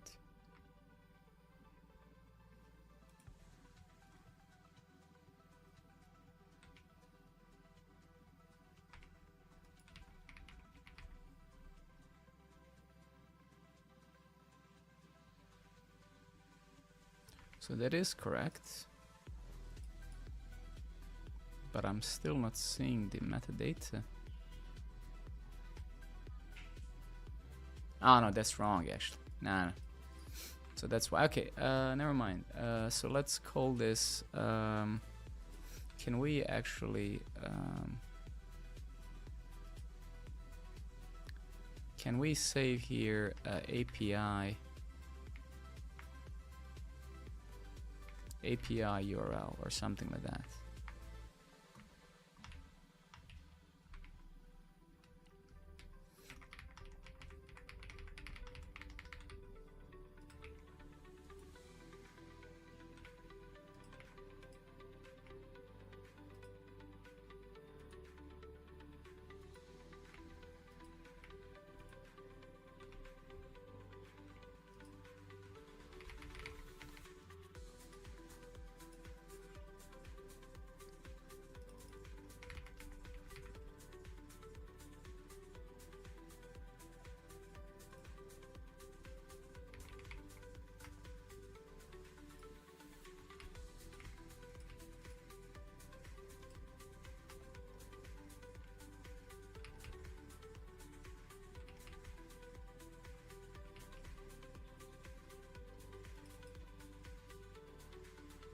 Ah, shit. Okay.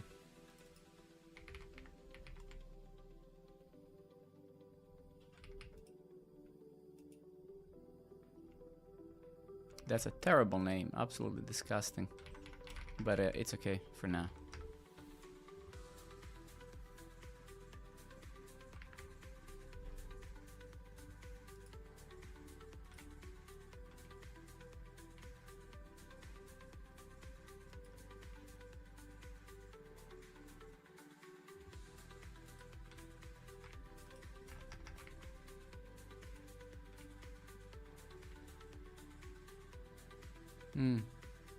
What?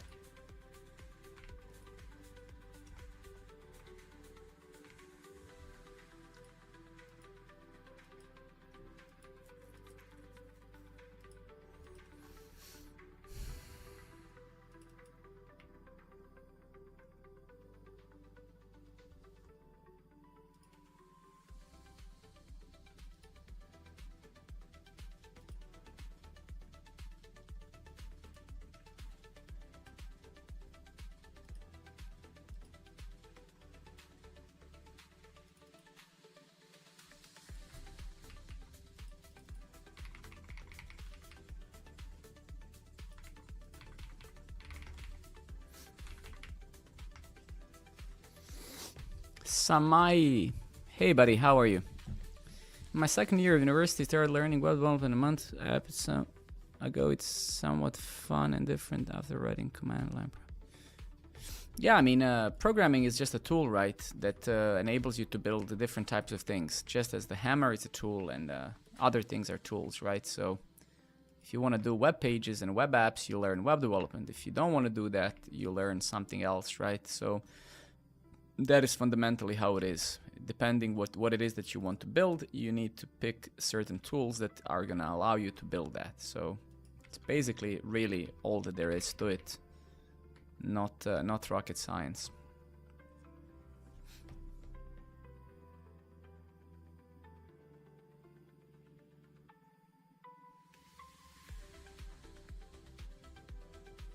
What's up? Why is this not starting anymore?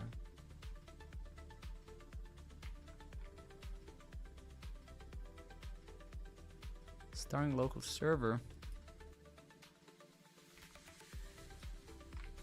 Yeah, that's a bit weird. I don't get it. Like what? Oh, what the fuck is this, man?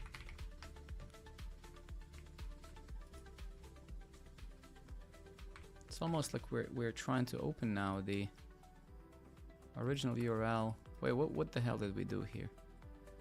API URL, original URL.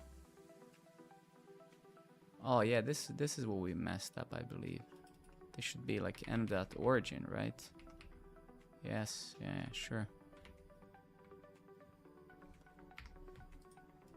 Okay, so let's now go to a single article and then get over here.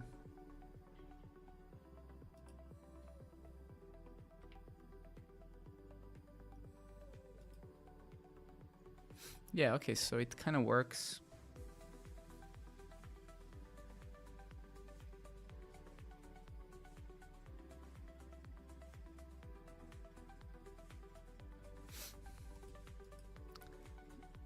Yeah, exactly. Description is not there. That could in theory be a summary if an article had one, and then the image that we're going to kind of work on.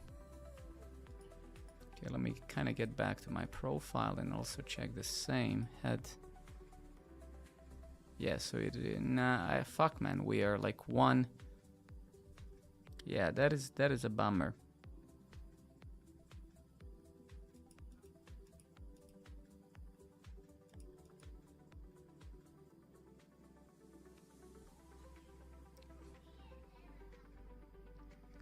Cockporn, is that you, man? I don't know if you changed your username or whatever, but there was a guy called Cockporn for sure.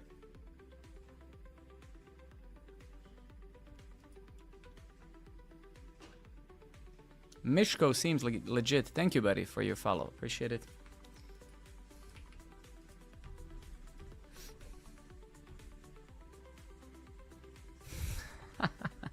It was very good, yeah. I mean, you can see that I remember it, so.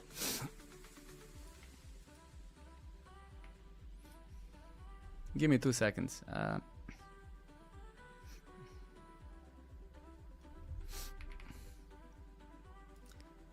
Give me a second. Let me just click through here. I need to finish that crap.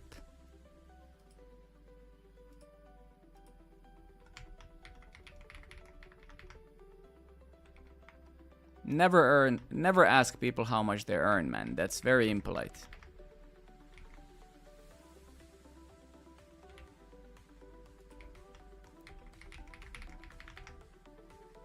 Never ask people how much they earn, especially online in front of 50 people, man. That is very ridiculous question, dude. Very ridiculous question. Especially I don't have no idea who you are. Literally, you might never pass back here again. Why would I tell you how much I earn?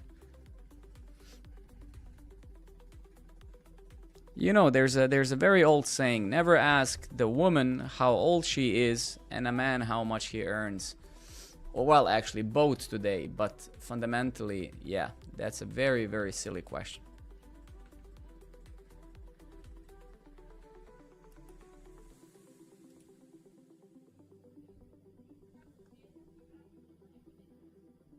I understand in curiosity, that's fair enough, but I will not tell you how much I earn.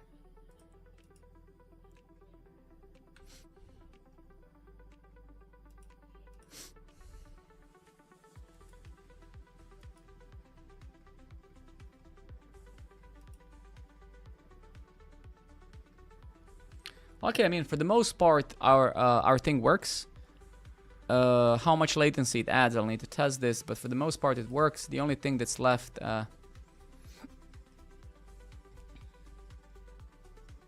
That is a good question, Yo-Yo. That is a question for those who invented the actual original saying, so...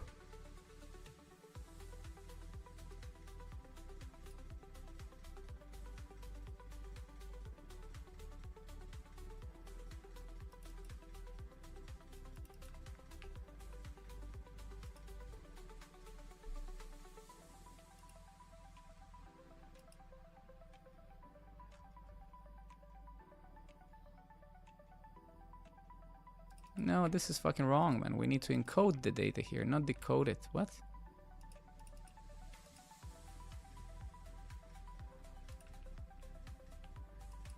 Ah, never mind, never mind. So we need the OG image, basically. Yeah, exactly. So over here...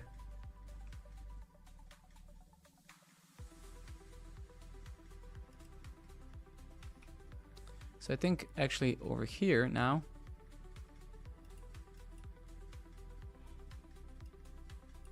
Yes, exactly.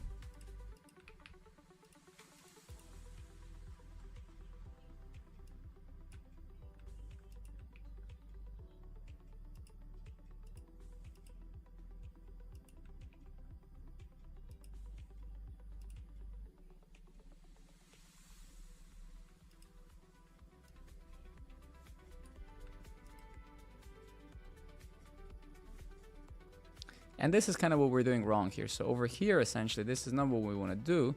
What we actually want to do is we want to have this as a base 64, right? So we have to say here encode data, right?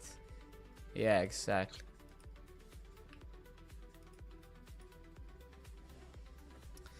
And let's actually check it now again, because that now it's supposed to be a hash that we can decode on the other end. Yeah, there it is, right? So this is now a base 64 encoded string. That one gets decoded is gonna actually yield our image, right? So of course this is not running locally now, but if it was, this long ass string would be decoded into an actual JSON and then presented in that image. So we're kind of getting there, even though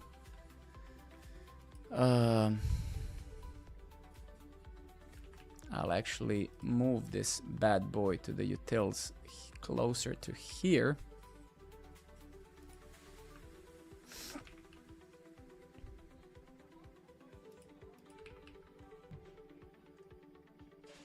Yep, exactly.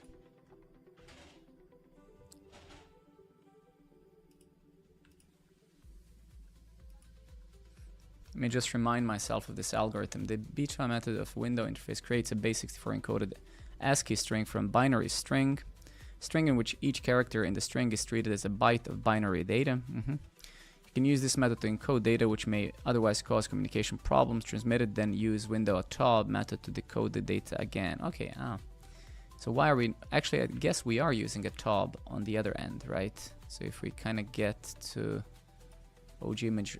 Yeah, so we are using... Yeah, we're almost using it padded. I don't know why are we doing so. We have the base 64. So we get the hash. We do... Let me actually just give this to ChatGPT just to try and help us with this. And then we need to generate tests for this.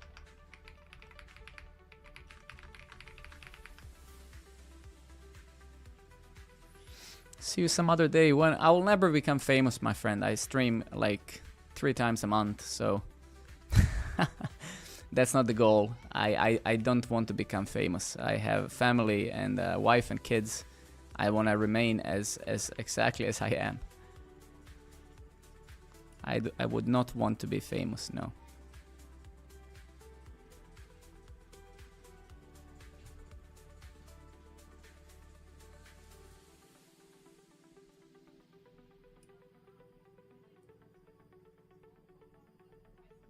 Okay, something new for us to learn.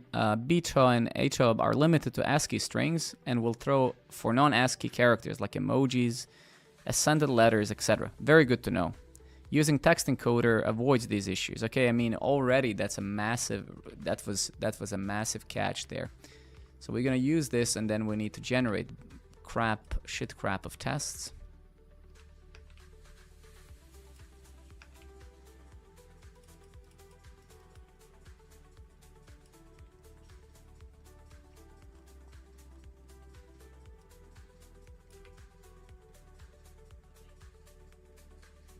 Thank you very much for the follows, guys. Appreciate it.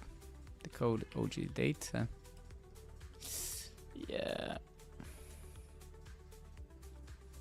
Yeah, the code is a bit cryptic, but okay.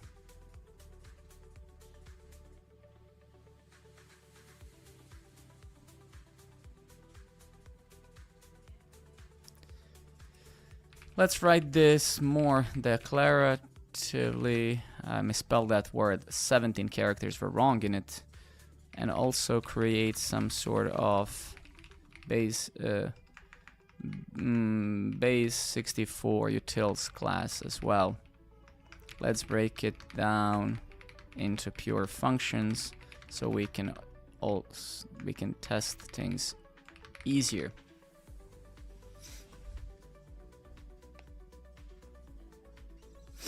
Oh, thank you very much, man. No, AI is amazing, man. It's an absolutely fascinating technology. Whoever tells you otherwise is a complete moron, I would say. It's incredible technology is for having someone to spare with. It's absolutely fascinating. So if somebody disagrees, then they're doing something wrong, almost certainly.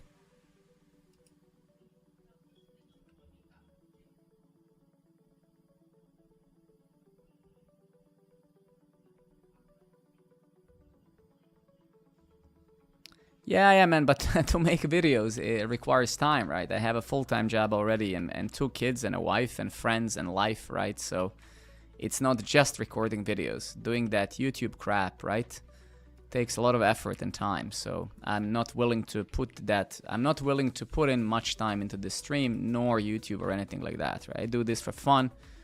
So sometimes I stream and then I might not stream for a year or whatever, and that's just how it is. I do it for myself, not for you guys. So that's just how it is. There's absolute honesty here. Nothing there to, you know,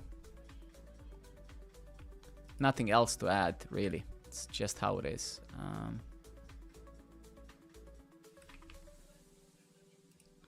That's just how it is.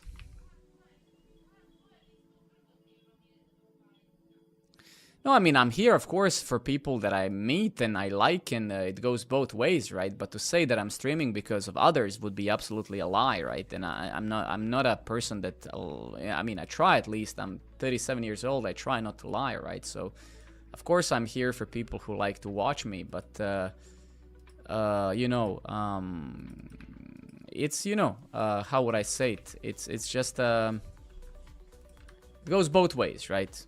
So I'm here primarily because of myself, and then of course people who want to be here and stuff like that, fuck yeah, then I'm also here for them as well. But you know, this streaming is very you might be rich, I'm 100% sure. Max, hey buddy. You might be rich, Alex, if you just follow my advice. I'm already rich, man. I don't need more money. I have beautiful family, children, wife, job that I love. I'm already more than rich. I already have more than many. So I don't want to be more rich than that. I'm rich enough.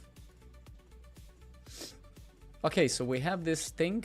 And then we...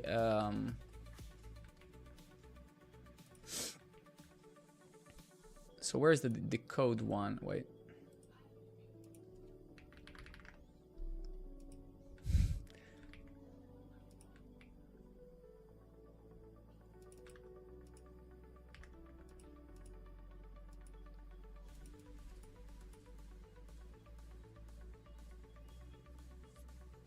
Oh, I see. Yeah, maybe, man. I didn't record anything on YouTube in like a year or something like that, so it's not that I do much there, sadly. It's YouTube is a very segregated. No, YouTube is a very, like, that thing has so much content that recording more videos for it is just a waste of time. It's like there's so many opinions. Nearly every subject on earth is covered. So I think if everybody stopped recording videos on YouTube for 10 years, nobody would notice, because every subject has been recycled 7 trillion times. It's fascinating, and still people release videos and they're still watched. I'm always absolutely positively surprised that there's still space for that, because you have videos from like 10 years ago that still explain the same thing that they do today. It's crazy.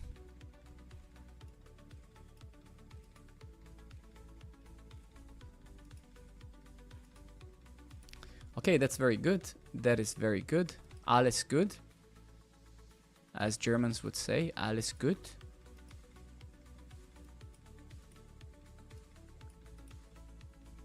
So the only crappy thing right now is what I see is that because of the single SPA router, because of this React router, of course the meta tags are not regenerated because it's a single page app. Why would it be, right? So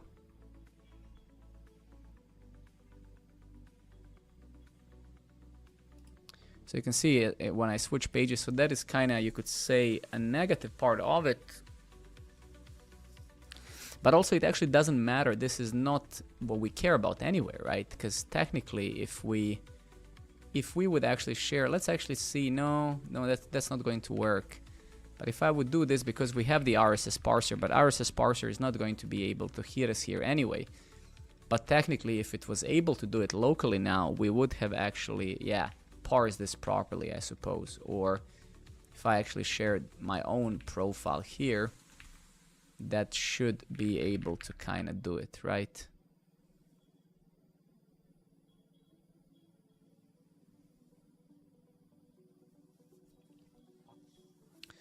I have a question. Is there any particular reason why you chose to turn that code into the base64? Yeah, there is a reason. It's just grouping, right? Now it's a class. Now it's more like a module that encapsulates the same function, like things that are very related to each other. This is just synthetic sugar. I could have written this in an old-fashioned prototype way. I could have also said function base64 utils and then returned an object with two functions defined here. So this is all just synthetic sugar. I did it because I want them to be bound to the utils itself. So when I import this class, I have access to both decode and encode. But it's also reasons of, you know, I just like how this looks like. Sometimes you just have to like how things look like as well, right? So this groups the same functionality. Encoding and decoding in this context are very, one without the other is useless. If I decode something but I can't encode it, or other way around, it's pretty useless, right? So so if I need to maintain these things, they're just grouped a little bit nicer together. But it doesn't matter if I export them separately from the same module, whatever, it's still the same. This is just synthetically, to me, to my eyes, it is more more pretty to look at, right?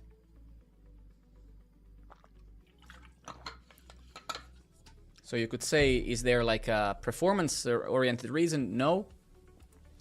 It's all about, you know, how it looks like and how it feels when you look at it, right? Because this is, in fact, base64 utils, right? So I'm not going to group anything else in here. That's why this utils file, the module also has its own folder that's called base64 utils, right?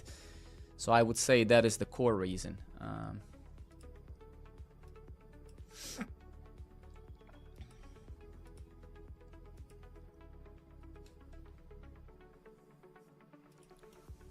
Okay, let's kind of go to Gemini back and get back into the discussions we started. So how can we proxy multiple workers at once so I can actually test the OJ image as well? Or worst case, yeah. So let's see now. This is kind of one of the latest steps. I'm not going to deploy this now. I might do it off stream if I do more coding later. But fundamentally, we have OJ image and an SEO proxy. These are basically two workers that we will deploy, to addition to the others. And the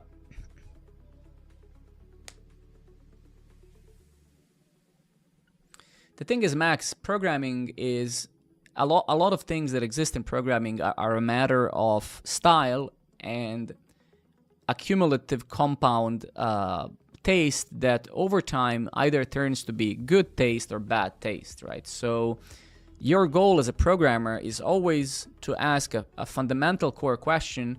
When I read this, will anyone except me be able to read this very easily or not? If you try to focus on that very aspect of programming, you're going to be a very good programmer. So in simple words, whenever you code something, your obsession should be how easily can someone open this folder, this file, this module, this whatever, this function. So going from the highest amount of abstraction to lowest, and how easy can someone jump on this code now, right? If the responses to that question are, wow, actually this is so easy, I can just jump on this code base very quickly, then you've done a good job. If the answer is fuck, who wrote this crap, the answer is the opposite, right? So and then you use all the tools and all the synthetic sugars and stuff you can to make that happen. So it's like, imagine programming is like a huge container of various tools, and you have to be the orchestrator, know where to use certain tools, you know, to just polish this tiny little screw, or to, you know, fix this massive machine or whatever. So in most cases when we talk about programming, especially web programming, performance isn't even on top 5 on the list, right? Performance of what, right? So yes, pretty much, yeah. We have all of these amazing tools and we need to know how to use them and where. This is a great scenario because it perfectly mirrors a real microservice architecture. You have two distinct services as your proxy and OG generator that need to run simultaneously and talk to each other. Single Wrangler dev takes over your terminal window to stream logs. We can't run both in a single session, obviously. Because you're using Docker container approach, I'm not using Docker container approach. Of course, man, my pleasure.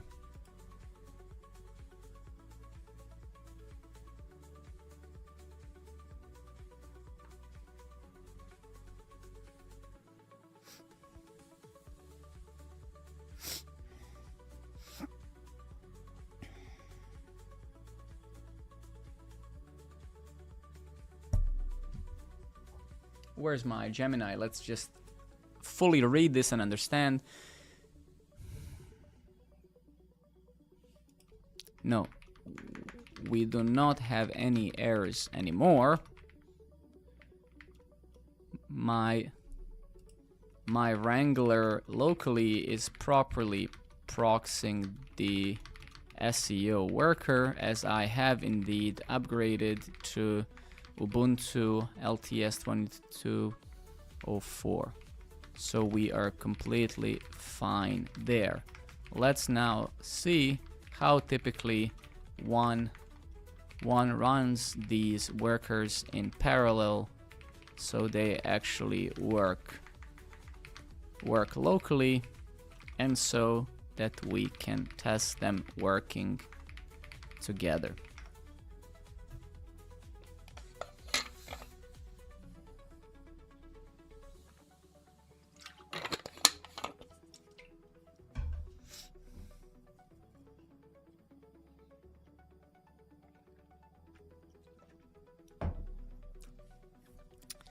This is excellent news regarding the Ubuntu upgrade. Having a native up-to-date environment removes so many headaches. Thank you. Since Wrangler Dev creates continuous sessions to run multiple workers in parallel, we essentially treat them as separate microservices. That's awesome. Very good. We will need 2 separate terminal windows. Ah, super. By default, Wrangler tries to start every worker on this port. And way to is over.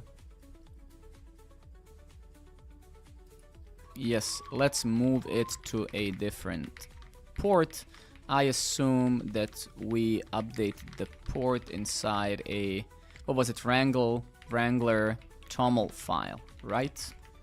And you can see a very interesting thing. I got into this guided learning mode, and I'm kind of using Gemini not as a flash like stupid AI, but rather against almost as a person that I validate my ideas against. And some things I probably know better than Gemini, maybe some not.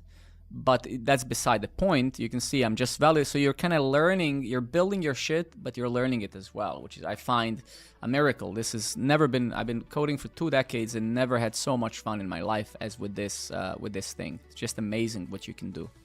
Crazy stuff. Crazy stuff how fun it is. It's almost like you have a friend sitting next to you. Nice, nice, nice. Nice, okay. So we'll try this now in a moment. I'm 100% sure it's going to fail. It's fine because we have messed some stuff up. So if we go to CDF and then Cloudflare workers and CD into... What? Oh, yeah. Into SRC. And then OG image. And then we run basically the Wrangler dev. And then we also need to like point to, I don't know why that doesn't work. So we need to say OJ image TS, right? The entry file at what?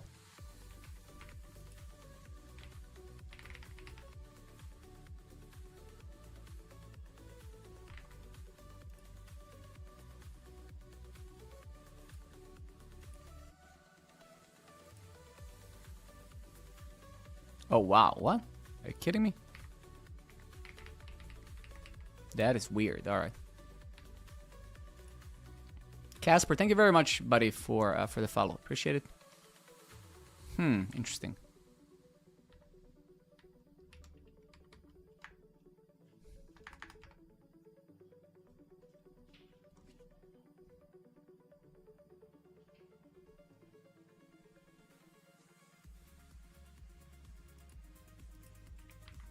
Okay, let me get back a bit to the AI, because I'll just give it our structure here, so we can kind of go together, and then I'll give it an error as well. I'm sure it's going to be able to help us with this. But let's also take a look. So we have a dev directive. We're setting, hey, this port should be different. I'll allow WASM file to be bundled. Sure. Node compact. So these are some kind of metadata flags for Cloudflare. They know what this means. I don't. We have the name of the actual, and I actually don't have it named like that in production, but actually we didn't deploy this to production yet, so it doesn't actually matter, I guess. So let's see.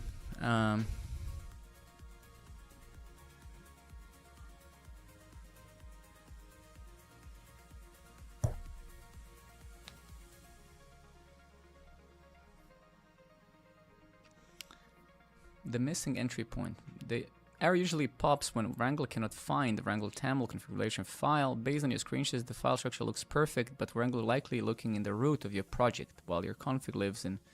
To verify this, could you run pwd, print in your working directory in your trim? No, that's not the problem, yeah.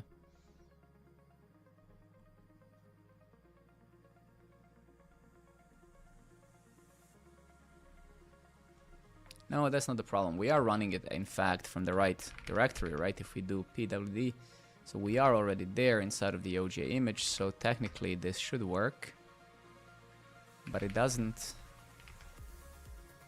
I mean, I can try pointing the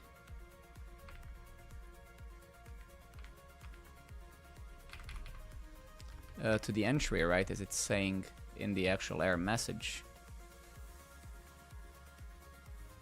Or create Wrangler JSON-C file containing... Oh, I see.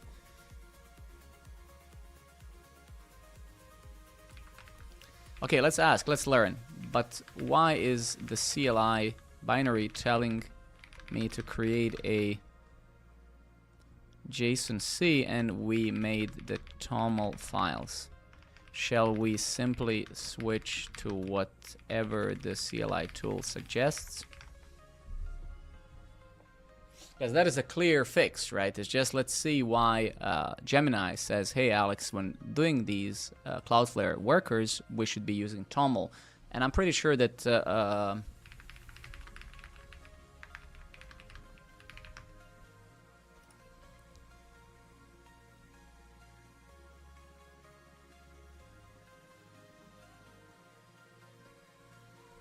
so basically all of them are supported as of this version, right?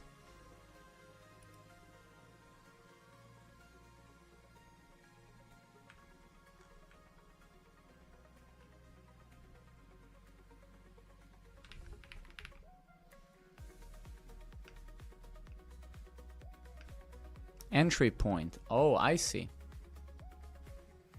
So let's see. We'll need to get back to this bad boy.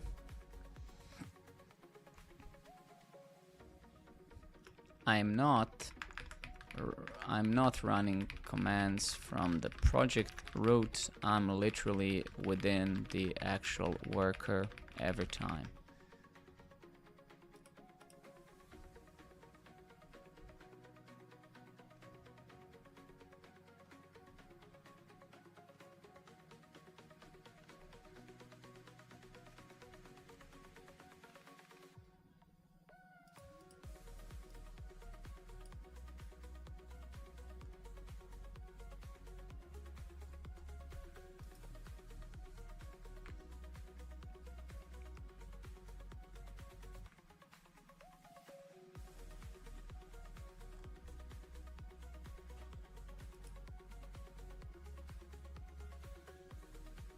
Let's try this.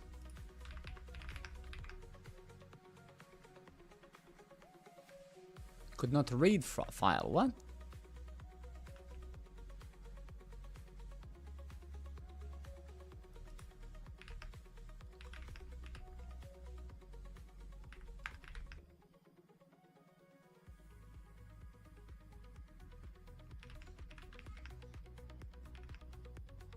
Something's fucked up here indeed.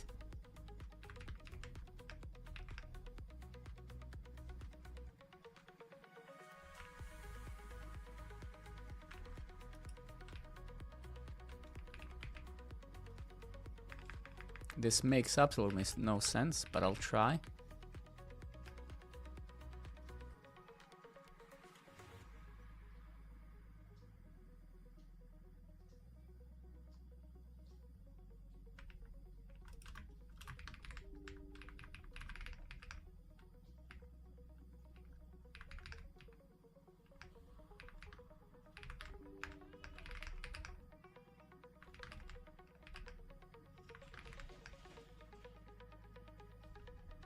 Thank you guys for your follows. Appreciate it. PMB Wrangler Dev. Fuck man, what is ah man, it's because Wrangler is installed here. Shit. I think I get it. I think I get it. Crap, man. So we need to kind of run it from here. Right? But then provide the actual full path to, so actually this, right? But then we need to go src oj image what's it called? Yeah, Wrangler Toml.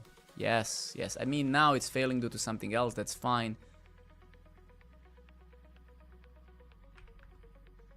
I see. Okay, good. No, I get it now. I get it. The only thing that it fails now with is this. And this is what AI wrote, so we'll give it... It basically, this file doesn't understand... we're trying to use JSON here, so let's see. Let's also go to ChatGPT very quickly, because just so we can kind of parallelize this problem.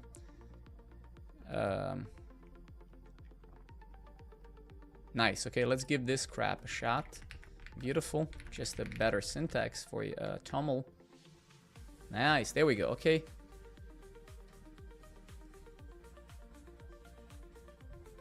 Okay, aborted compile error, web assembly, okay.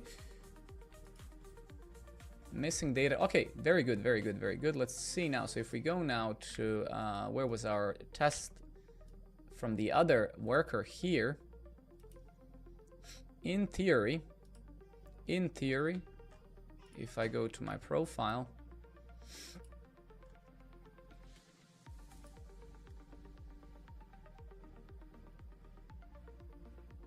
nah, that's not what I want. Let's go maybe to articles instead. So if we get over here,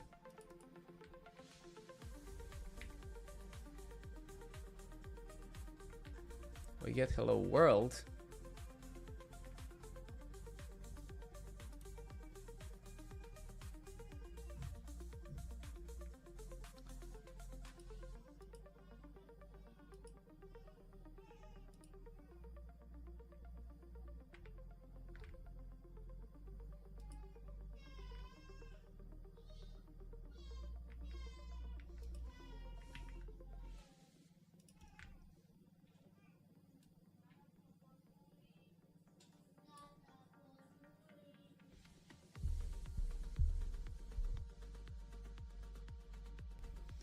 My wife and kids calling me. Okay, OJ image, yeah.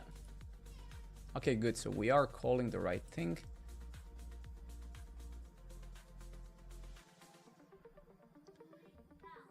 So type article. So in theory, we should be hitting this. Bad request, favicon, aborted compile, failed to assume spray, error, blah blah.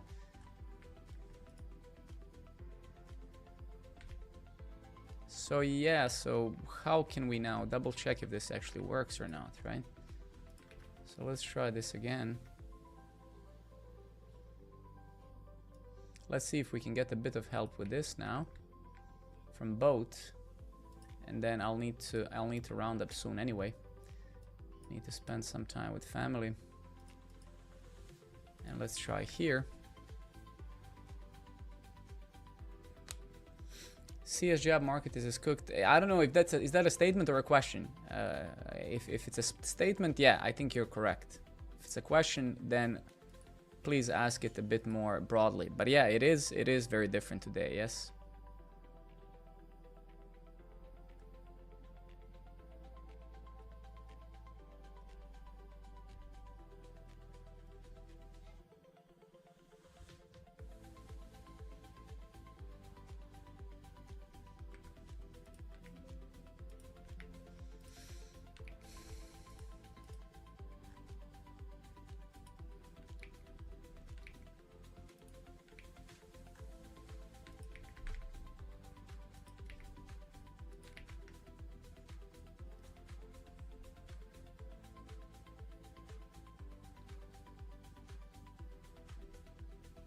I see, okay. So Cloudflare workers and specifically Minflare worked in Wrangler Dev do not allow WASM compilation from raw bytes at runtime, which is exactly what it tries to do.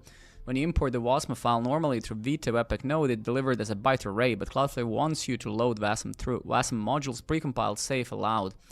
Configure Wrangle, blah, blah, blah, okay? So let's try that, and then I'm gonna pretend, honestly, for the time being that I understand this fully. Of course I don't. I'll need to...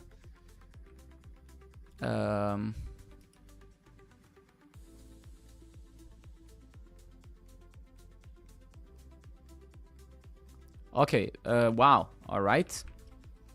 That is weird, all right. No way, chance anyone on this planet would solve this without reading the docs or whatever. This is absolutely absurd, almost. The fuck is this, man? Really?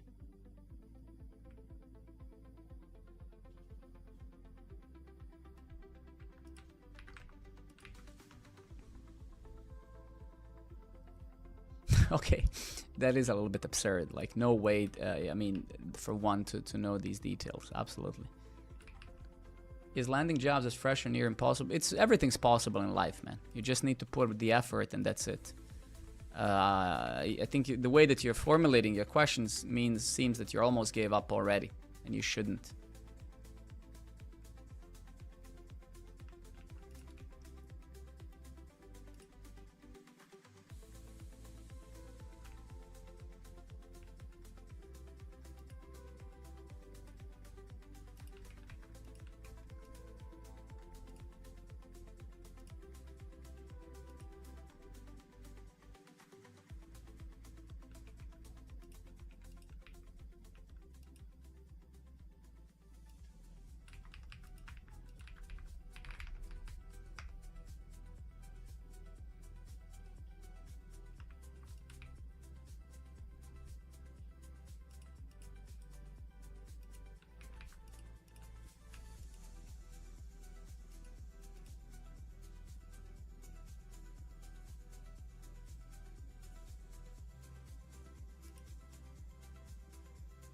No, this is actually correct. What the fuck? This is in fact correct. Yeah.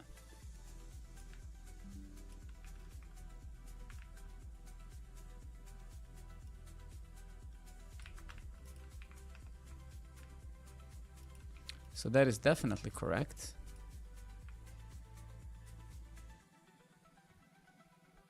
Oh, I see. Shit. Yeah.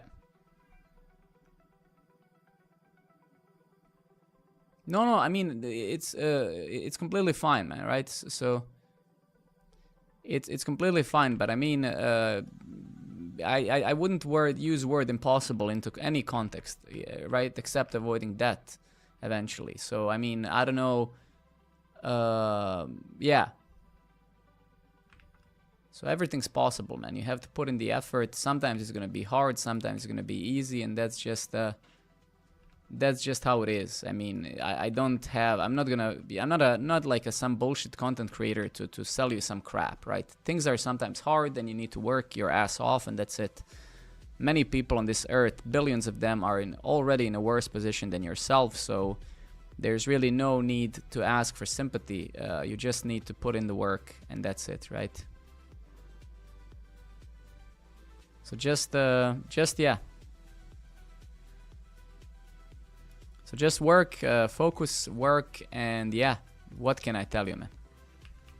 Hack it, apply, fail, get better, apply, fail, get better, and at one point in time, you will, yeah. Man, this is absolutely disgusting, man. I don't know, man. Seriously. Like, who the hell solves this?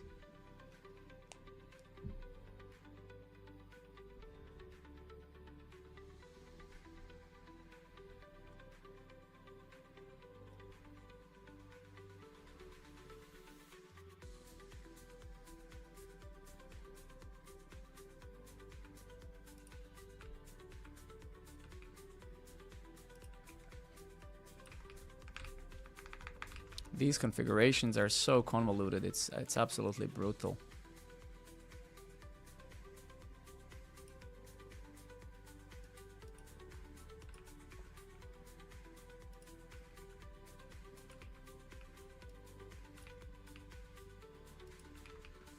I don't think this is gonna work at all. I'm actually more sure now it's not going to work then.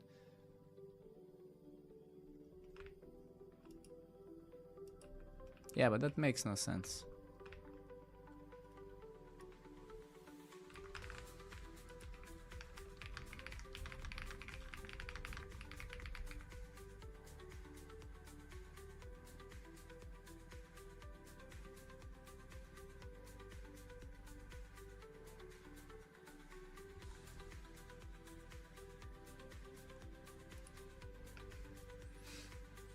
I think it's more a propriety question for young people getting into job markets to be aware of supply and demand before committing to profession. I think that, yeah, I agree with you 100%. I think that's common sense. But I think that no matter the demand, right? Things are not always, things have never been as such where somebody just threw the jobs away at you, right? So yeah, so it's just that is just how it is, right? The market has always been this and that. I don't think it has ever been.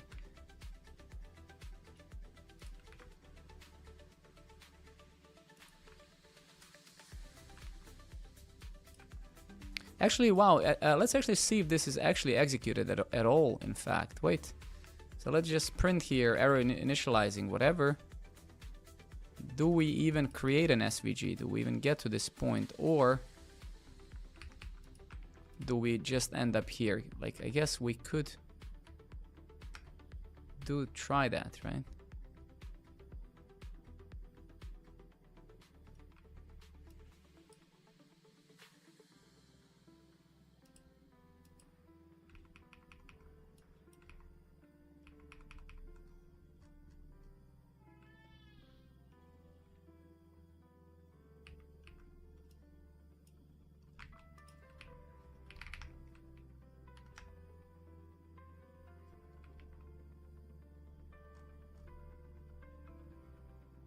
No, it was the same for me, man. It was the same for me. But still, to say that it was just you show up and they give you a job, I would say that would be unfair to say, man. I remember my interviews also 20 years ago. They were brutally different than today, man. You had to know your runtime, your language, your details and stuff like that, right? So Casper, I think a lot of things have changed for good and worse, of course. But I've interviewed people past 10 years, and the questions we ask them and the knowledge we require them to have is not even remotely enough as we were asked 10, 15, 20 years ago, right? Because today there's a sentiment, yeah, it doesn't matter, just to hire people who can think or...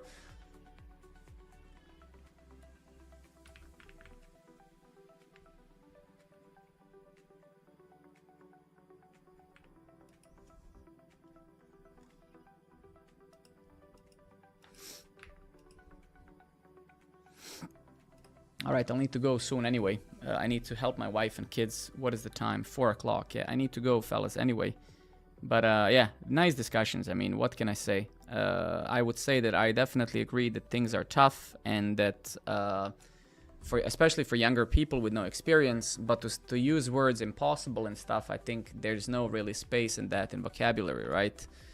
You need to keep applying, you need to keep working, you need to do all of these things, right? And everybody, all of us at one point in life had to do very much that, right? None of us have ever been just given jobs and said, yeah, take it. You know, was market less saturated than today? Sure.